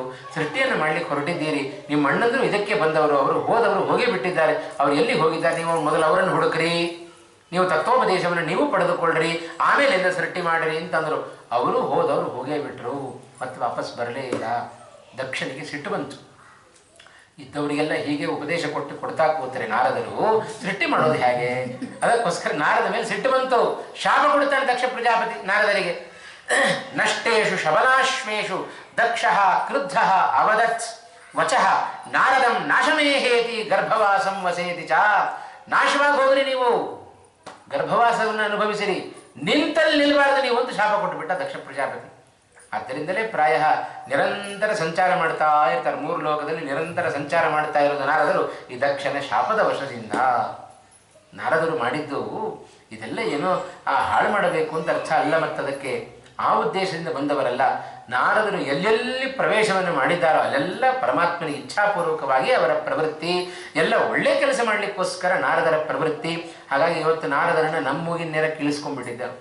ಯಾರಾದರೂ ಜಗಳ ಹಚ್ತಾ ಇದ್ದಾರೆ ನೋಡಿದ್ರೆ ನಾರದರು ಕೆಲಸ ಮಾಡ್ತಾ ಇದ್ದಾರೆ ಅಂತ ನಾರದರು ಕೆಲಸ ಮಾಡಿದ್ದು ಇದೇ. ಕಂಸನಿಗೆ ನೋಡ್ರಿ, ದೇವರ ರಹಸ್ಯವನ್ನೆಲ್ಲ ತಿಳಿಸ್ತಾ ಬಂದರು. ಕಂಸನನ್ನು ಉತ್ತೇಜನಗೊಳಿಸಿದರು. ಎಚ್ಚೆತ್ತುಕೊಳ್ಳಿಲ್ಲ, ಮತ್ತು ದುಷ್ಟತನದಲ್ಲಿ ಮುಂದಾದ. ಆಯ್ತು, ಮಾಡು, ಎಷ್ಟು ಮಾಡ್ತೀವೋ ಮಾಡು, ಆದಷ್ಟು ಬೇಗ ನಿನ್ನ ಸಂಹಾರ ಆಗಲಿ ಅಂತ ನಾರದರು ಆ ರೀತಿಯೆಲ್ಲ ಮಾಡ್ತಾ ಬಂದರು. ಹೀಗೆ ನಾರದರ ಆ ಪ್ರವೇಶವನ್ನು ಕೂಡ ನಾವು ಹೀಗೆ ಅರ್ಥವನ್ನು ಮಾಡಿಕೊಳ್ಬೇಕು. ಅದಕ್ಕೆ ದಕ್ಷ ಪ್ರಜಾಪತಿ ನಾರದರ ಈ ಪ್ರವೃತ್ತಿಯನ್ನು ಕಂಡು ಬೇಡವೇ ಬೇಡ, ಗಂಡು ಮಕ್ಕಳು ಸಿಕ್ಕರೆ ತಾನು ನೀವು ಸನ್ಯಾಸಿಗಳನ್ನಾಗಿ ಮಾಡೋದು, ಅದಕ್ಕೋಸ್ಕರ ಗಂಡು ಮಕ್ಕಳ ಸಹವಾಸವೇ ಬೇಡ ಅಂತ 60 ಜನ ಹೆಣ್ಣು ಮಕ್ಕಳನ್ನು ತಾನು ಪಡೆದುಕೊಂಡ. ಅದೇ ಅಸಿಕ್ನಿಯಲ್ಲಿ 60 ಜನ ಹೆಣ್ಣು ಮಕ್ಕಳನ್ನು ತಾನು ಪಡೆದುಕೊಂಡ. ಆ 60 ಜನರಲ್ಲಿ ಒಂದು 10 ಮಂದಿಯನ್ನು ಯಮಧರ್ಮನಿಗೆ, 13 ಮಂದಿಯನ್ನು ಕಶ್ಯಪರಿಗೆ ವಿವಾಹ ಮಾಡಿಕೊಟ್ಟ. ಇನ್ನು 27 ಜನರನ್ನು ಚಂದ್ರನಿಗೆ ತಾನು ವಿವಾಹ ಮಾಡಿಕೊಡ್ತಾ ಇದ್ದಾನೆ ದಕ್ಷ ಪ್ರಜಾಪತಿ. ಆ ದಕ್ಷ ಪ್ರಜಾಪತಿಯ ಹೆಣ್ಣು ಮಕ್ಕಳ ಸಂತಾನವನ್ನು ಹರಿವಂಶ ಇನ್ನು ಮುಂದೆ ಉಲ್ಲೇಖ ಮಾಡುತ್ತಾ ಇದೆ. ಈ ಸಂತಾನದಲ್ಲಿಯೇ ಭಗವಂತ ಕೃಷ್ಣನಾಗಿ ಚಂದ್ರವಂಶದಲ್ಲಿ ತಾನು ಅವತಾರವನ್ನು ಮಾಡಿದ ಅಂತ ಆ ಕೃಷ್ಣನ ಕಥೆಯನ್ನು ಹೇಳುವಾಗ ವೈಶಂಪಾಯನರು ಜನಮೇಜನಿಗೆ ತಿಳಿಸ್ತಾ ಇದ್ದಾರೆ ಎನ್ನುವ ಅಂಶವನ್ನು ತಿಳಿತಾ ಇವತ್ತಿನ ಉಪನ್ಯಾಸವನ್ನು ಮುಕ್ತಾಯ ಮಾಡೋಣ. ಮತ್ತೆ ನಾಳೆ ಇದೇ ಸಮಯಕ್ಕೆ ಸೇರೋಣ ಅಂತ ಹೇಳ್ತಾ ಶ್ರೀಕೃಷ್ಣಾರ್ಪಣಮಸ್ತು. ಕಾಯೇನ ವಾಚ ಮನಸಾ ಇಂದ್ರಿಯೈರ್ವಾ ಬುದ್ಧ್ಯಾತ್ಮನಾ ವಾನುಸ್ತಸ್ವಭಾವಂ ಕರೋಮಿ ಯದ್ಯತ್ ಸಕಲಂ ಪರಸ್ಮೈ ನಾರಾಯಣಾಯೇತಿ ಸಮರ್ಪಯಾಮಿ. ನಾಹಂ ಕರ್ತಾ ಹರಿಕರ್ತಾ ತತ್ಪೂಜಾ ಕರ್ಮ ಚಾಖಿಲಂ ತಥಾಪಿ ಮತ್ಕೃತಾ ಪೂಜಾ ತ್ವತ್ಪ್ರಸಾದೇನ ನಾನ್ಯಥಾ. ಶ್ರೀಕೃಷ್ಣಾರ್ಪಣಮಸ್ತು.